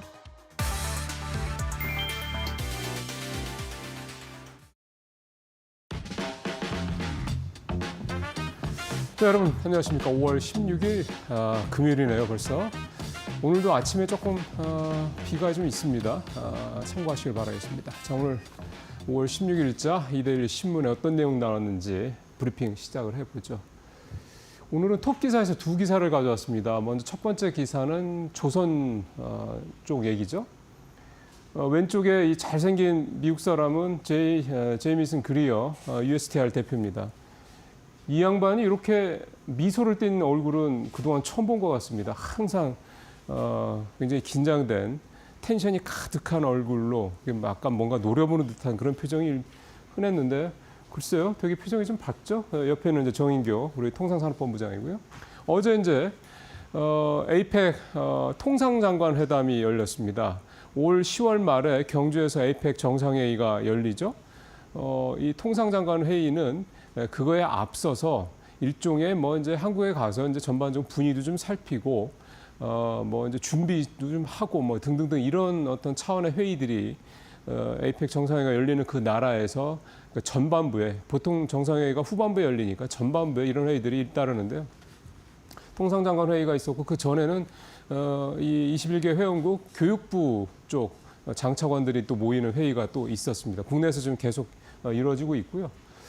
자, 일단은 뭐 오늘 주제는 이 사진에 있는 두 분의 내용이 아니고요. 뭐 통상장관 회의가 열렸는데 한미 간에 이제 7월 8일 날 상호관세 협상 요거 유예되기 전에 뭔가 양쪽에서 어느 정도 결론은 내려야 되죠. 다만 이제 우리가 6월 초에 이제 새 정부가 이제 들어서기 때문에 뭐 그 사이에 좀 밑작업 정도가 뭐 진행이 될 것 같은데 아무래도 지금 대선 결과가 사실은 어느 정도 좀 거의 좀 윤곽이 잡힌 벌써 상황이다 보니까 뭐 그런 부분들 관해서 현 정부가 아마 논의를 좀 민주당과 하고 있지 않을까 그런 생각 듭니다. 어쨌든 지금부터 이제 본격적으로 오늘 신문에 나와 있는 내용을 얘기를 하면 주제는 이거죠. 뭐 한미 조선협력 가시화 이번 이 그 내용도 그러니까 USTR 그리어 대표가 이제 하나오션하고 HD 현대중공업을 만나고 싶다고 얘기를 했답니다. 그러니까 우리가 오신다니까 우리가 좀 뵈러 가겠습니다가 아니라 이 양반이 와서 좀 내가 만나고 싶어요라고 얘기를 했다라는 거죠. USTR 대표가 조선업체들을 만난다. 이거는 상무장관이 만나는 거나 또는 해군성 장관이 와서 만나는 거랑 또 다른 의미로 해석을 좀 할 수 있을 것 같습니다. 이제 그만큼 이제 통상 쪽 관련돼서도 뭔가 좀 한국 측에서 필요한 게 있으면 미국 측에서 그 부분을 들어주겠다 이런 뜻으로 좀 해석을 해볼 수가 있어서 이거 굉장히 좀 긍정적인 쪽으로 봐야 될 것 같고요. 아마 이게 오늘 그러니까 제주도에서 이 두 회사하고 그리어 대표하고 만나는 거를 당연히 어제 통상장관 회의에서도 알고 있었을 거기 때문에 그런 부분 관련해서 우리 측에서도 좀 목소리가 그렇게 저자세는 아니지 않았을까 그런 생각이 좀 듭니다. 일단은 표 한번 보면서 좀 전체적으로 히스토리컬하게 한번 접근을 좀 해보죠. 저 화면에 보시면요. 이게 시작이 된 건 11월 7일입니다. 작년. 아마 트럼프 대통령이 당선되고 나서 이렇게 빨리 전화를 할 거라고는 아무도 상상 못했을 거예요. 그래서 전화를 우리 쪽에 해서 당시 대통령과 미국 조선업은 한국에 도움이 필요해라는 얘기를 되게 구체적으로 얘기를 했죠. 특히 해군 얘기까지 하면서요. 이때부터 이제 사실 조선주들이 이제 아주 크게 바람이 불기 시작했죠. 주가적으로는 측면을 봤을 땐. 이제 그 위에도 보시면 굉장히 여러 개가 있습니다. 올 들어서 2월, 4월, 5월 계속 있죠. 미국 입장이 굉장히 뭐랄까 다급하다 이런 뉘앙스를 충분히 느낄 만한 행보라고 볼 수가 있겠습니다. 그도 그럴 게 일단은 알래스카 LNG 프로젝트 이거를 사실 하더라도 우리나라가 참여하고 말고를 떠나서 이거를 하려면 결국은 알래스카에서 뽑아낸 LNG를 천연가스를 수출을 해야 되는 거 아니겠습니까? 수출을 할 때 파이프로 갈 수가 없는 상황이죠. 그쪽에서는. 그럼 결국 당연히 배로 가야 됩니다. 소위 말하는 LNGC, 그러니까 LNG 캐리어, LNG 운반선이 필요하다는 얘기고 지금 전 세계에서 LNG선을 만드는 나라는 사실상 한국과 중국 두 나라밖에 없지 않습니까? 중국은 근데 중국 LNG선을 갖다 쓸 수는 없죠. 당연히. 그러면 당연히 한국 LNG선 쓸 수밖에 없고 그러면 이 알래스카 프로젝트를 비롯해서 미국의 LNG를 대규모로 꺼내서 지금 팔겠다라는 게 미국의 생각인데 트럼프 대통령의 생각인데 이거를 하는 데 있어서 한국 조선업의 이 어떤 이 건조력, 조선의 어떤 경쟁력 이 부분이 미국 입장에서 봤을 때는 자기들이 큰 소리 칠 상황이 아니라는 거죠. 또 하나는 군함 쪽이죠. 일단은 MRO 얘기는 시작이 돼서 한화오션이 먼저 좀 작년부터 시작을 해서 좀 하나 벌써 수리를 해서 보냈죠. 평가는 굉장히 좋고요. 그다음에 지금 HD 현대중공업도 올해는 MRO 사업을 좀 따내려고 좀 준비를 좀 하고 있는 것으로 알려지고 있습니다. 한화가 작년에 한화오션하고 하나 그룹 내에서 미국의 필리존선에서 인수했던 거 잘 아실 거고요. HD현대 측도 조선소를 좀 알아보고 있다는 얘기는 계속 들립니다. 아직 뭐 구체적으로 뭐 이렇게 논의된 건 없다고 하고. 미국 측의 속내는요. 너네가 너무너무 필요해. 근데 기왕이면 미국에서 만들었으면 좋겠어 이거죠. 그래서 이제 한화가 작년에 이제 들어간 거가 신의 한 수였다 이런 평가도 물론 나오고 있고요. 근데 중요한 거는 현대중공업이 그러면 바보가 아닌데 또 돈이 없는 것도 아닌데 왜 아직도 조선소 인수를 안 하는 거냐라는 부분에 대해서 의문점이 생깁니다. 시장에서 얘기 나오는 거, 업계에서 얘기 나오는 거는 이게 미국에 들어가 직접 조선소를 짓거나 기존에 조선소를 인수해서 그거를 리모델링을 해서 하는 게 시간과 돈이 많이 들어가는 건데 문제는 이게 과연 언제까지 써먹을 수 있을 거냐에 대한 부담을 안 줄 수밖에 없다. 이제 이런 얘기도 좀 하고 있는 거죠. 만약에 이 어떤 미국과의 어떤 이런 상선이나 이런 군함 쪽에 관련된 이런 어떤 사업이 MRO까지 포함해서 이 사업이 앞으로 20년, 30년 뭐 이렇게 장기적으로도 계속해서 갈 수 있는 프로젝트라고 그러면 당연히 투자하죠. 우리가 돈이 없는 건 아니니까요. 조선사들이. 특히 HD 현대 같은 경우는. 근데 이렇게 여러 가지로 신중하게 접근하고 있다는 얘기는 굉장히 장기적인 포석에서 이 사안을 접근을 해야 되기 때문이라는 얘기가 좀 나오고 있는 겁니다. 뭐 어쨌든 결론은 나겠죠.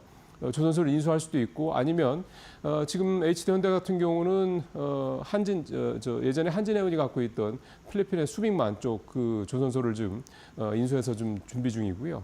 그다음에 뭐 인도나 뭐 이렇게 인도네시아 이런 쪽에 조선소들을 인수를 하거나 그쪽은 작지만 그걸 해서 MRO라든가 또는 상선 같은 거 이런 거 수리라든가 이런 쪽을 좀 하려고 하고 있습니다. 그러니까 미국으로 들어갈 거냐 아니면 다른 데 쪽으로 할 거냐 뭐 이런 부분들에 대한 검토 작업이 굉장히 신중하게 진행이 되고 있다 이렇게 좀 봐야 될 것 같은데요. 이제 결국은 이제 우리 조선업 경쟁력 최고다라는 얘기를 다시 한번 미국을 통해서 확인해봤다. 이렇게 일면 톱기사 정리를 하면 되겠습니다. 자, 두 번째 현대차 얘기입니다. 오늘 일면 사이드에 있는 기사인데요. 중동의 첫 생산 거점을 구축을 하겠다라는 얘기입니다.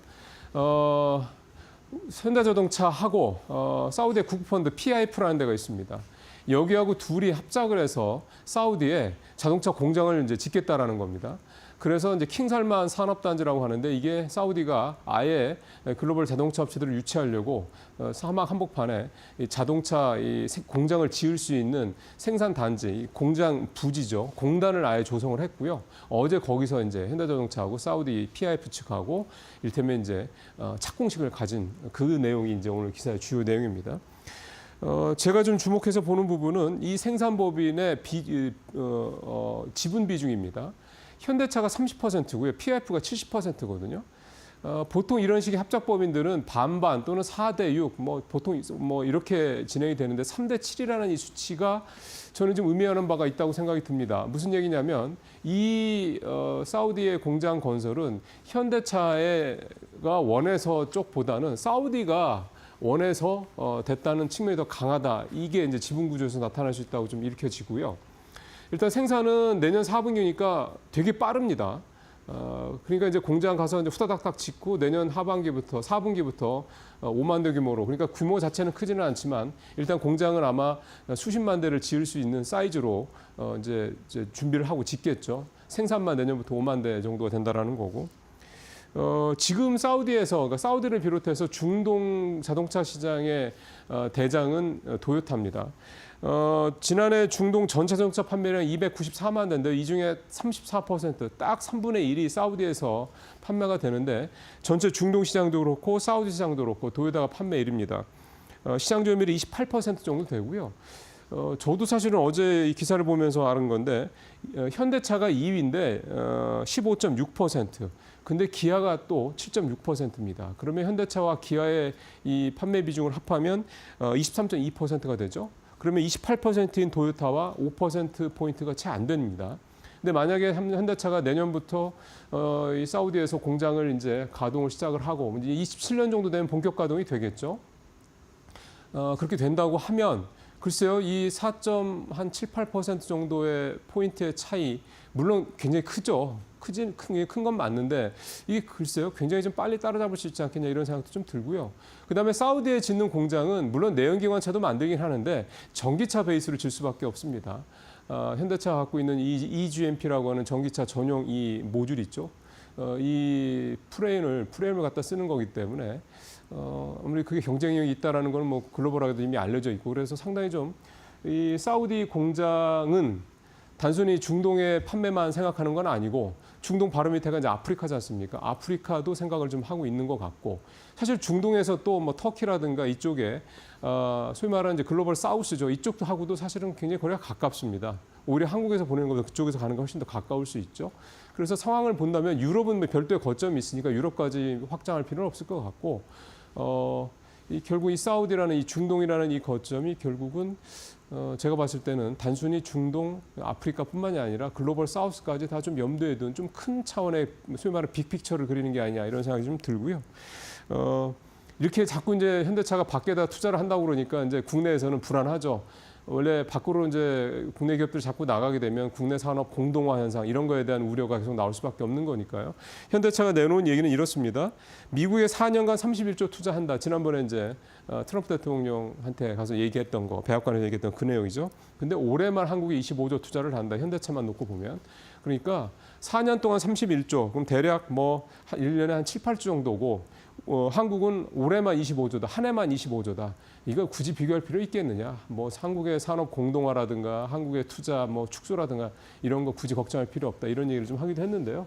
뭐 그만한 여력이 좀 되는 거죠. 근데 어쨌든 글로벌로 나가기 위해서는 결국 생산 거점을 한국에서만 둘 수 없다라는 거는 뭐 그거는 뭐 자명한 사실이기 때문에 그런 부분들에 있어서 과도한 또 우려를 할 필요는 없지 않겠냐 생각도 좀 듭니다. 뷰티 얘기 또 합니다. 오늘 증권면 톱 기사입니다. 요즘에 이제 1분기 실적 시즌 때문에 이제 증권사들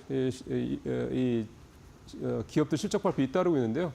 화장품주는 간단하게 요약을 하면 표가 좀 나오겠습니다만 해외 쪽에서 매출이 좋은 회사들은 실적이 확실히 좋고요. 그렇지 못한 회사들은 실적이 좋지는 않습니다. APR, SMPG, SMPG는 이 유리 용기, 화장품 유리 용기 만드는 회사고요. VT 이것도 그 바늘이죠. 제 이름을 갑자기 기억이 안 나네요. 제가 써봤어야 되는데. 그러니까 이거 많이 판드는 회사고, 코스맥스, 한국콜마, ODM 회사 잘 아시죠? 그다음에 실리콘트는 유통회사, 아모레퍼시픽, 애경삼 등등등 이렇게 있는데 전체적으로 앞에 좀 두 자릿수 이상 또 큰 20% 이상 실리콘트까지도 그렇고 이런 회사들 보면 대부분 다 수출 비중이 좀 높은 회사들 상당히 좀 특히 이제 APR 최근에 실적 나왔는데 실적 굉장히 좋았죠. 뭐 이런 회사들을 이제 좋고요. 당연히 주가도 많이 올랐고요. 클리오, 코스메카 코리아는 일단은 해외 생산 비중도, 해외 매출 비중도 그다지 높지 않고 실적이 되게 작년 대비해서 꺾였습니다. 이런 부분들이 그대로 주가에 좀 반영이 되고 있어서 사실 앞서 보여드렸던 이 표 보면은요, 화장품주 만약에 투자하실 생각 있으신 분들은 뭐 투자하면 될지 대충 가닥이 잡힐 것 같고요. 다만 지금 막 이제 주가 올라갈 때 같이 따라 들어갈 거냐 이 소위 말하는 투자 시점, 매수 시점에 대한 부분은 고민을 좀 해보셔야 될 겁니다. 물론 뭐 굉장히 성장성에 대해서 이견의 여지가 별로 없기는 하지만 또 들어가는 시점도 굉장히 중요하지 않습니까? 수익률을 어느 정도 확장을 하기 위해서는 어쨌든 화장품주는 수출 비중, 특히 이제 해외 쪽에서 매출 비중 높은 회사들 중심으로 보시면 되겠다 이렇게 볼 수가 있겠습니다. 자, 마지막 기사 짧게 하나만 더 보겠습니다. 마케딘에 나온 얘기인데요. 호반건설이 최근에 한진칼 인수해가지고 한진칼 주가가 이틀 연속 상한가 치고 어제는 좀 많이 떨어졌긴 했습니다만 뭐 이틀 새 뭐 한 60%, 한 70% 가까이 올랐지 않습니까? 그래서 이제 그 얘기를 그 백그라운드 스토리를 마케딘에서 취재를 한 내용을 좀 보여드리고 있는데 표를 한번 볼까요? 호반건설이요. 한진칼 지분 인수한 게 벌써 한 3년 됐더군요. 2022년 3월 말에 보시는 것처럼 17% 그때 지분을 이제 갖고 시작해서 계속해서 지분을 좀 늘려오는 그런 모습이 됐는데 이제 이때 17%는 지분을 인수했던 거는 뭐 장내에서 한꺼번에 또는 이게 인수랑 블록딜이 이런 걸 통해서 인수한 게 아니고요. 장외에서 블록딜 한 건 아니고요.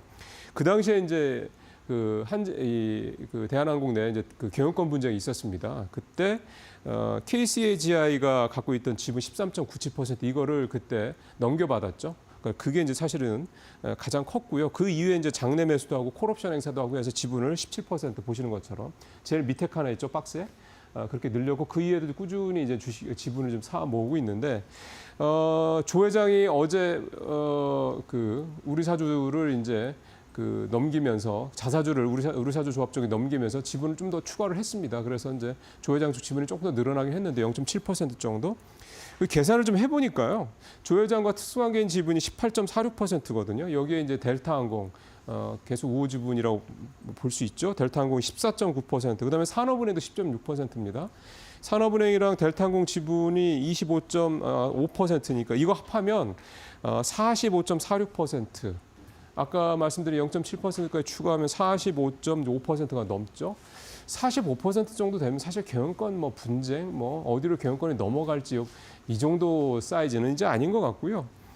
지금 호반의 지분이 18.46%니까 지분 차이가 27%포인트 정도 납니다. 그래서 이제 경영권을 가져가는 만한 이 싸움은 아닌 것 같고요. 아무래도 이제 어제 17% 떨어진 것도 이 부분이 아마 작용을 했다라는 생각이 듭니다. 그래서 이제 한진칼 관련된 뭐 경영권 갈등, 분쟁 또 뭐 이런 얘기는 이제 어느 정도 좀 수그러들지 않겠냐 이런 생각이 좀 듭니다. 그래서 아마 조만간 그리고 호반이 지난 2020여 년에 주식 살 때 6만 원대에 샀거든요. 지금 12만 원대니까 한진칼 그 가격 주가가 뭐 주가 많이 올랐지 않습니까? 예, 그런 거 좀 감안하실 필요가 있겠습니다. 설마 지금 들어가시겠다고 생각하시는 분은 안 계시겠죠? 네, 뉴스 브리핑 마치겠습니다. 한 주 동안 고생하셨습니다.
네, 마켓 비하인드로 이어가도록 하겠습니다. 이번 시간에는 이영훈 IM증권 서울금융센터 이사와 이야기 나눠보겠습니다. 이사님 어서 오세요. 네, 안녕하십니까. 네, 간밤 뉴욕 증시부터 좀 점검을 하고 국내 증시로 이어가 보도록 하겠습니다. 간밤에는 나스닥만 좀 쉬어갔네요. 다우 S&P는 오름폭을 키웠는데 간밤 뉴욕 증시 분위기 어떻게 보셨어요? 전반적으로 쉬어가기, 빅테크는 좀 쉬어가고 네. 그 외에 이제 중소형주라든지 아니면 유틸리티 관련된 주식들은 좀 강세를 보이고 전체적으로 분위기 나쁘진 않았고요. 지난 밤에 나왔던 이제 지표 자체도 뭐 PPI 같은 경우도 예상보다 좀 낮게 나와가지고 물가에 대한 노이즈를 약간 좀 완충시켜주는 역할을 한 반면에 이제 월마트에서는 이달 말부터 또 이제 가격을 올리겠다라는 얘기를 했고 그다음에 이제 파월이 또 그 금리 조정 관련해 가지고 기존의 방침을 재고할 부분이 좀 있다라는 얘기를 했죠. 그 이제 그 기존 방침은 물가가 조금 2% 이상을 올라가더라도 그 평균 그 물가제로 해가지고 일정 기간 동안 용인을 해줄 수 있다라는 취지였지만은 지금은 아무래도 물가가 이제 고인플레 상황이 될 가능성이 있기 때문에 물가가 어느 정도 올라가면 거기에 바로 대응을 해야 될 수도 있다. 뒤집어 놓고 얘기하면 금리 인하 가능성을 조금 제한하는 듯한 발언을 했었다. 뭐 그 정도가 특징이고요.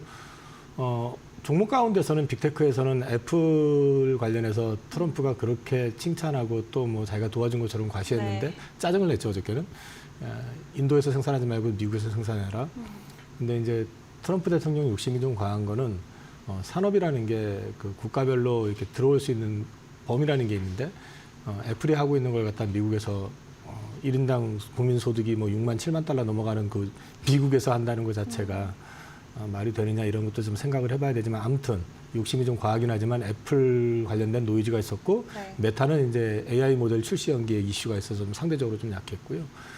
전체적으로는 좀 숨고르기 양상이고 그 리스크 패러티라고 하는 그 항목을 가지고 보면은 전체적으로 아직까지는 그림이 그렇게 나빠 보이진 않는다. 그렇게 말씀드릴 수 있을 것 같습니다. 알겠습니다. 숨고르기 양상이 포착이 됐지만 크게 우려할 만한 상황은 아니다 말씀을 주셨고요. 인플레이션에 대한 부분 좀 언급을 주셨는데 PPI가 전월 대비 마이너스로 좀 전환이 된 점 그리고 월가가 이제 본격적으로 소비자 가격에 부담을 줄 수밖에 없는 상황이다. 그렇다면 다음 달부터의 물가 지표가 좀 크게 올라가는 모습이 보여질까요? 그러니까 이제 바이든 정부 때 파월과 트럼프 행정부에서의 파월이 조금 달라 보인다는 얘기를 그 전부터 했잖아요. 트럼프가 하도 못 살게 그렇기 때문에 사실 그게 좀 있는 것 같기도 하고요. 근데 이제 어찌됐든 그 연준의 입장에서는 지표를 가지고 한다로만 할 말은 없고 그리고 실제로 지금 하드 데이터 자체는 나쁘지 않게 나오고 있고 또 이제 물가 지표 역시도 지금 최근에 나쁘진 않은데 문제는 관세와 관련된 부분에 대해서 여전히 경계하고 있고요. 기본 관세는 이미 시작이 됐고 그다음에 이제 상호 관세를 부과하려고 했던 걸 이제 연기시킨 거잖아요. 이게 폐기가 된 게 아니라 이제 연기시킨 거라는 거고 이런 부분들이 그 연준의 어떤 행보를 좀 제한하는 역할을 할 수밖에 없다라는 거죠. 그래서 지금 사실 그 하드 데이터 가지고 이제 됐으니까 금리를 내리겠습니다라고 바로 얘기하기는 좀 어려운 상황이기 때문에 지금은 그냥 연준하고 트럼프의 어떤 입장 차이 이런 게 당분간은 계속될 가능성이 높다고 좀 보고 있습니다. 알겠습니다. 트럼프와 연준의 입장 차이는 이어질 수가 있겠다. 그리고 최근에 사실 증시도 반등하고 경제 데이터도 견조해서 이 뭐 경기 침체 우려라던가 스태그플레이션에 대한 단어들이 쏙 들어갔었다가 간밤에 월가에서 또 이런 우려감들이 한번 크게 대두가 됐습니다.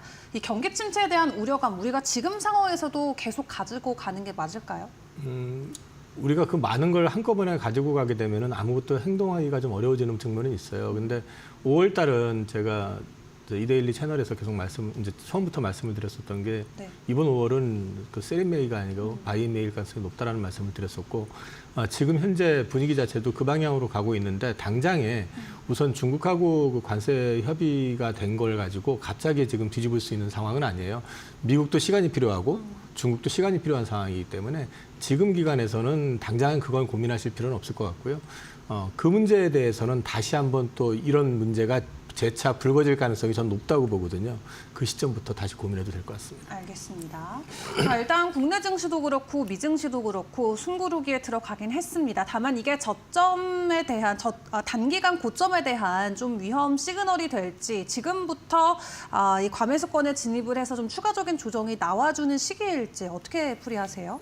급하게 빠질 것 같지는 않고요. 지금 방금 말씀드린 것처럼 당장의 어떤 분위기 자체를 갖다 확 뒤집을 수 있는 내용은 크게 보이진 않습니다. 네. 그래서 급하게 빠지거나 그럴 가능성은 좀 제한적이고 지수보다는 종목별 순환매가 미국도 그렇고 우리도 그렇고 계속 이어질 가능성이 좀 높다라고 말씀을 드릴 수 있을 것 같고 다만 한 가지 이제 염두에 두셔야 되는 거는 지금 미국채 10년물 금리가 4.5를 넘었다가 살짝 다시 내려오기는 했지만 예전에 비하면 굉장히 높은 걸 계속 유지하고 있잖아요. 그 얘기는 미국 자산에 대해서 여전히 투자자들이 좀 불신, 이전보다는 좀 불신이 좀 많아졌다는 얘기죠.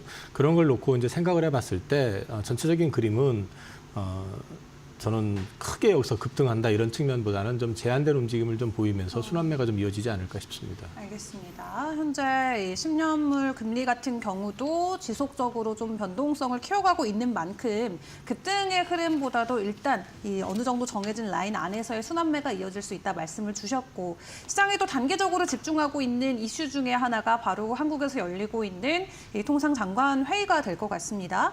한국과 미국도 만나고 여기서 미국과 중국도 만나고 좀 여러 가지 이슈들을 우리가 기대를 하고 있는데 아직 또렷하게 전해지는 내용은 없는 것 같아요. 어떻게 좀 보고 계실까요? 저는 그냥 만남 자체의 의미를 부여하고 있다는 정도만 말씀드리고 싶은 게요.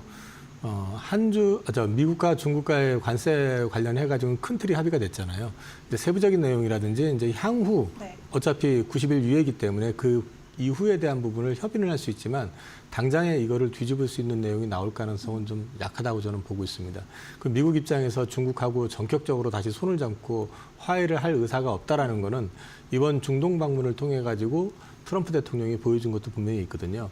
그러니까 칩 관련해 가지고 화웨이 칩을 쓰는 국가는 보복하겠다. 그 얘기 자체가 이제 역시 또 편가르기를 하겠다는 얘기고 중국하고 앞에서는 내 친구라고 하지만은 뒤에서는 여전히 중국을 따돌리려고 하는 의지가 분명하기 때문에 이게 갑자기 바뀌거나 그러지는 않을 것 같습니다. 그렇기 때문에 지금은 시간을 버는 단계라고 봐야 되기 때문에 큰 의미를 부여하기는 어렵고요. 한미 관계 관련해 가지고 관세 협상도 마찬가지입니다. 지금 우리 헤드가 없잖아요. 사실 최종적인 의사결정을 할 수 있는 라인이 없는 상태에서 지금은 사실 이제 조율을 하는 입장인데 한 가지 우려가 되는 거는 어저께 기사를 보니까 LNG 관련해 가지고 알래스카 주지사가 6월 5일인가 또 이제 우리 또 초청했다고 하더라고요. 근데 우리 대통령 선거 끝나고 얼마 안 돼서잖아요.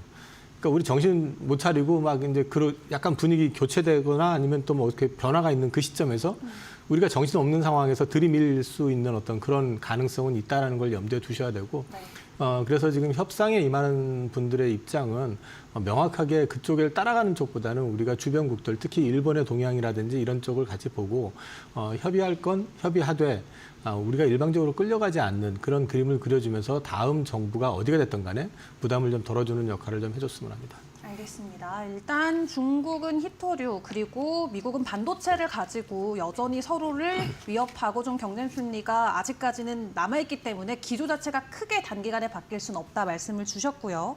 그리고 한국과 미국 간의 이슈를 놓고 봤을 때는 이 환율 협상과 관련된 부분이 최근에 좀 크게 이슈가 되고 있습니다. 저희가 좀 어떻게 이해하면 쉬울까요? 큰 그림에서는 앞서도 말씀드렸지만은 미국채 10년물을 보게 되면은 그 달러 자산에 대해서 이전보다는 신뢰가 좀 덜해지는 모습은 확연히 보이고 있고요. 글로벌 통화를 놓고 봤을 때 비달러 자산들, 비달러 통화, 이제 소위 이머징 통화라든지 다른 통화들의 어떤 강세 흐름이 어쨌든 나오고 있는 상황이라는 거죠. 그래서 큰 그림으로 봤을 때는 원화가 지금보다 더 약세로 돌아설 가능성은 좀 제한적이다라고 봐야 될 것 같고요. 대신에 이제 초강세가 나오기도 역시 또 제한돼 있습니다. 그 이유는 우리가 지금 시장 개입을 통해 가지고 강제적으로 해라 그러면은 결국은 우리가 달러를 팔아 가지고 원화를 사야 되거든요. 그럼 외환보유고를 팔아 가지고 그 원화를 살 수는 없잖아요. 지금 사실은. 근데 또 우리가 보면은 해외 투자가 좀 굉장히 적극적이잖아요. 그래서 일반 투자자들도 그렇고 연금도 그렇고 해외 투자가 굉장히 많은 상황이고 이런 것들 때문에 사실 현실적으로 봤을 때 우리가 할 수 있는 부분은 되게 제한되어 있다는 걸 그들이 모를 리가 없을 겁니다.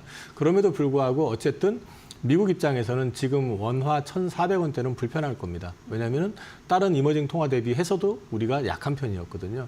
그건 이제 정치적인 리스크도 있었고 또 우리가 역성장하고 있는 그런 경제적인 부분도 있었기 때문에 그런데 이런 것들은 좀 시간을 통해서 풀어나가야 될 문제일 거고 어찌됐든 간에 지금 약세보다는 강세로 완만하게나마 전환될 가능성을 열어놓고 본다고 하면은 한국 증시에는 부정적이진 않을 것 같습니다. 알겠습니다. 일단은 긍정적인 전망을 국내 증시에서 계속 가져갈 수 있을지 지켜봐야 될 것 같은데 그래도 여기에서 또 긍정적인 시그널 중에 하나가 수급의 좀 변화가 아닐까 싶습니다. 5월 들어서 외국인 기관들 순매수 행렬을 이어가고 있는데 계속 이어질 수 있을까요? 기관은 너무 믿지 마시고요. 근데 이제 외국인들 같은 경우는 지금 22년도 이후에 한국에서의 그 외국인 비중이 지금 제일 낮은 상황이거든요.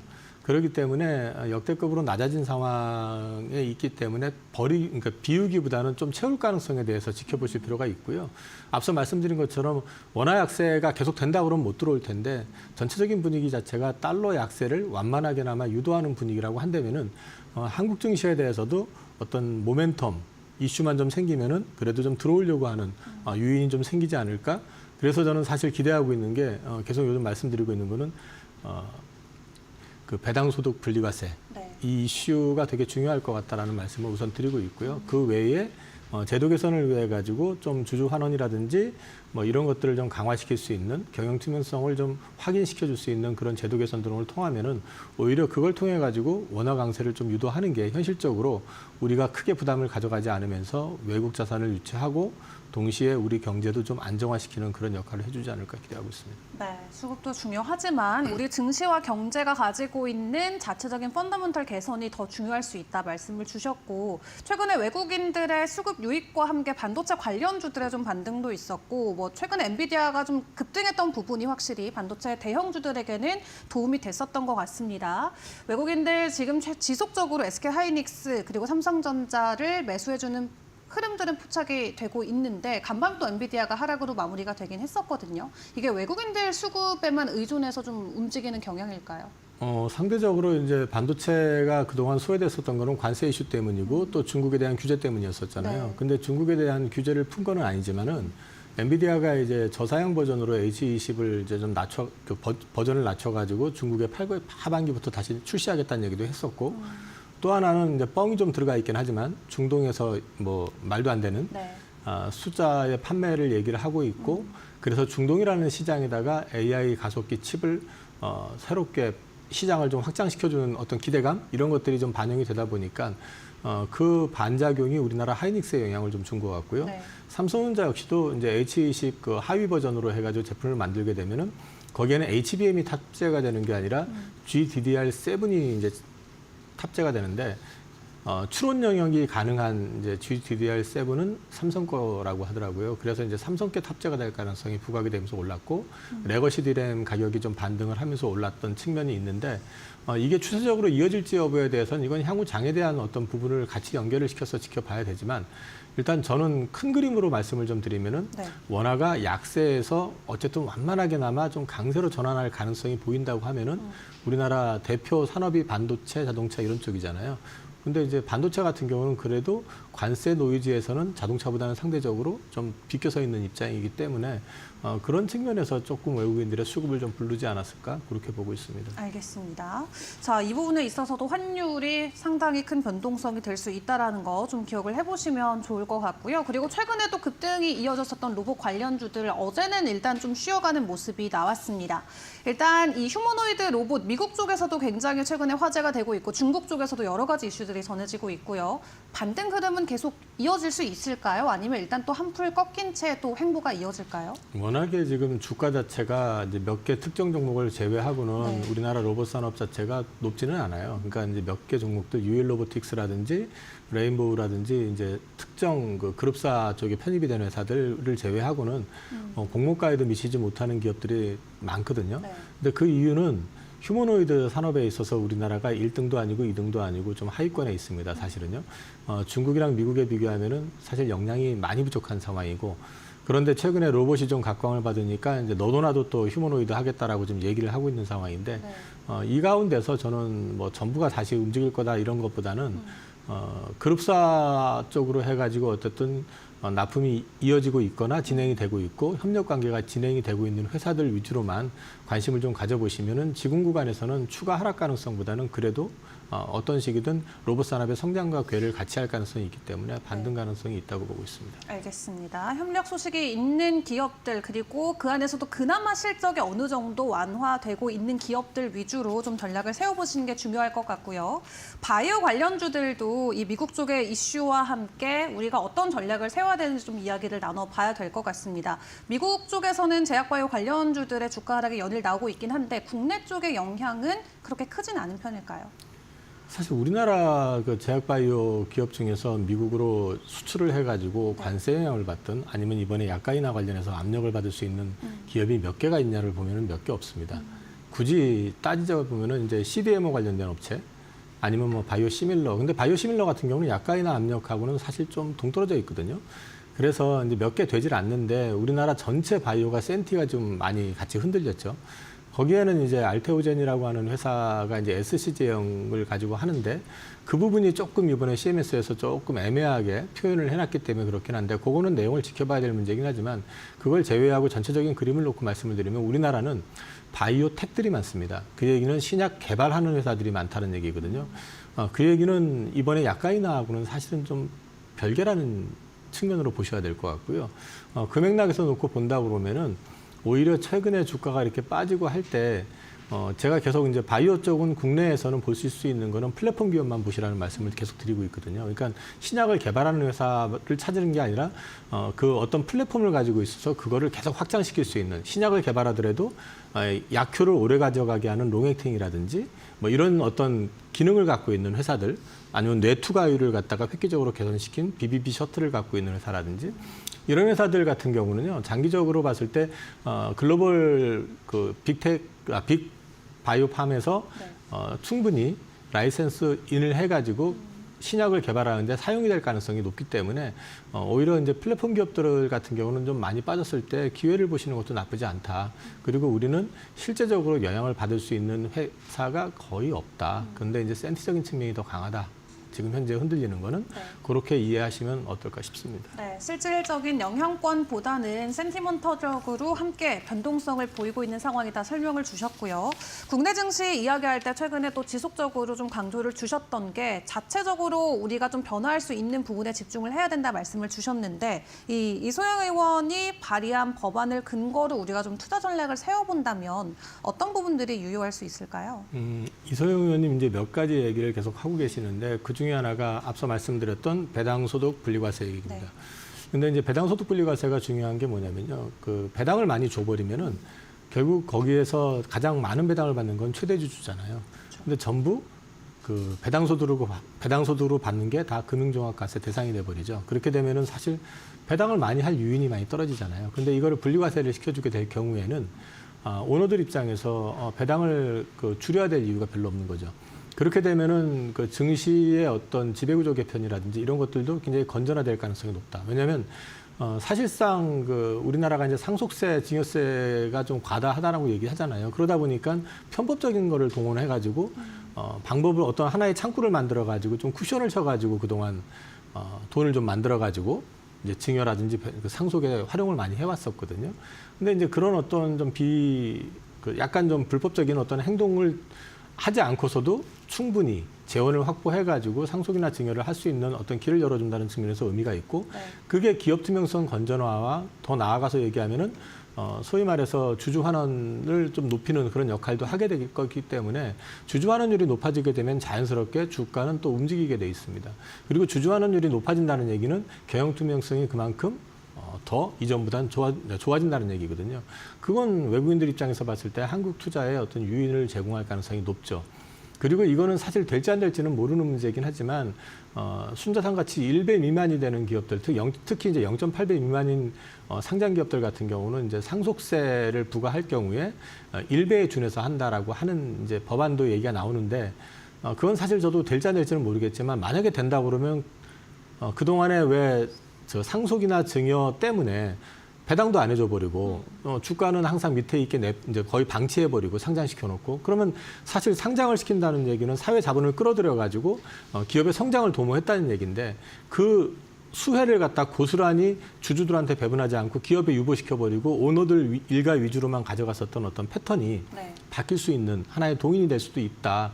그래서 이런 것들이 맞물려 버리게 되면은 외국인들 입장에서 봤을 때 최근에 일본에서 보여줬었던 밸류업과 관련돼 가지고 주가가 상당히 많이 올라왔던 어떤 그림이 한국에서도 생각보다 빨리 일어날 수 있지 않겠느냐. 거기에다가 지금 MSCI 선진지수 편입 관련돼 가지고 요건을 지금 우리나라가 자본시장 개방을 하고 난 이후에 가장 근접하게 만들어 놓은 상황이거든요. 이제 이런 것들이 같이 맞물린다고 하면은 증시가 어떤 제도 개선이라든지 어떤 방향 전환만 조금 나오면은 의외로 우리나라의 어떤 경제 성장률 이런 거에서 움직이는 것보다는 펀더멘탈 개선 또는 이제 기업의 어떤 가치를 갖다가 재확인하면서 주가가 한 단계 더 레벨업이 될 수 있는 그런 계기가 될 수도 있지 않을까 싶습니다. 네, 알겠습니다. 여기까지 국내 증시에 대한 우리가 앞으로 가져가야 될 전략까지 함께 체크를 해봤습니다. 지금까지 이영훈 이사와 함께했습니다. 수고하셨습니다. 네, 저희 마켓 시그널 다음 주는 보다 새로워진 모습으로 다시 여러분들을 찾아뵙도록 하겠습니다. 오늘 준비한 소식은 여기서 마무리 짓도록 하겠고요. 다음 주 월요일에 다시 인사드리겠습니다. 함께해 주신 여러분 고맙습니다.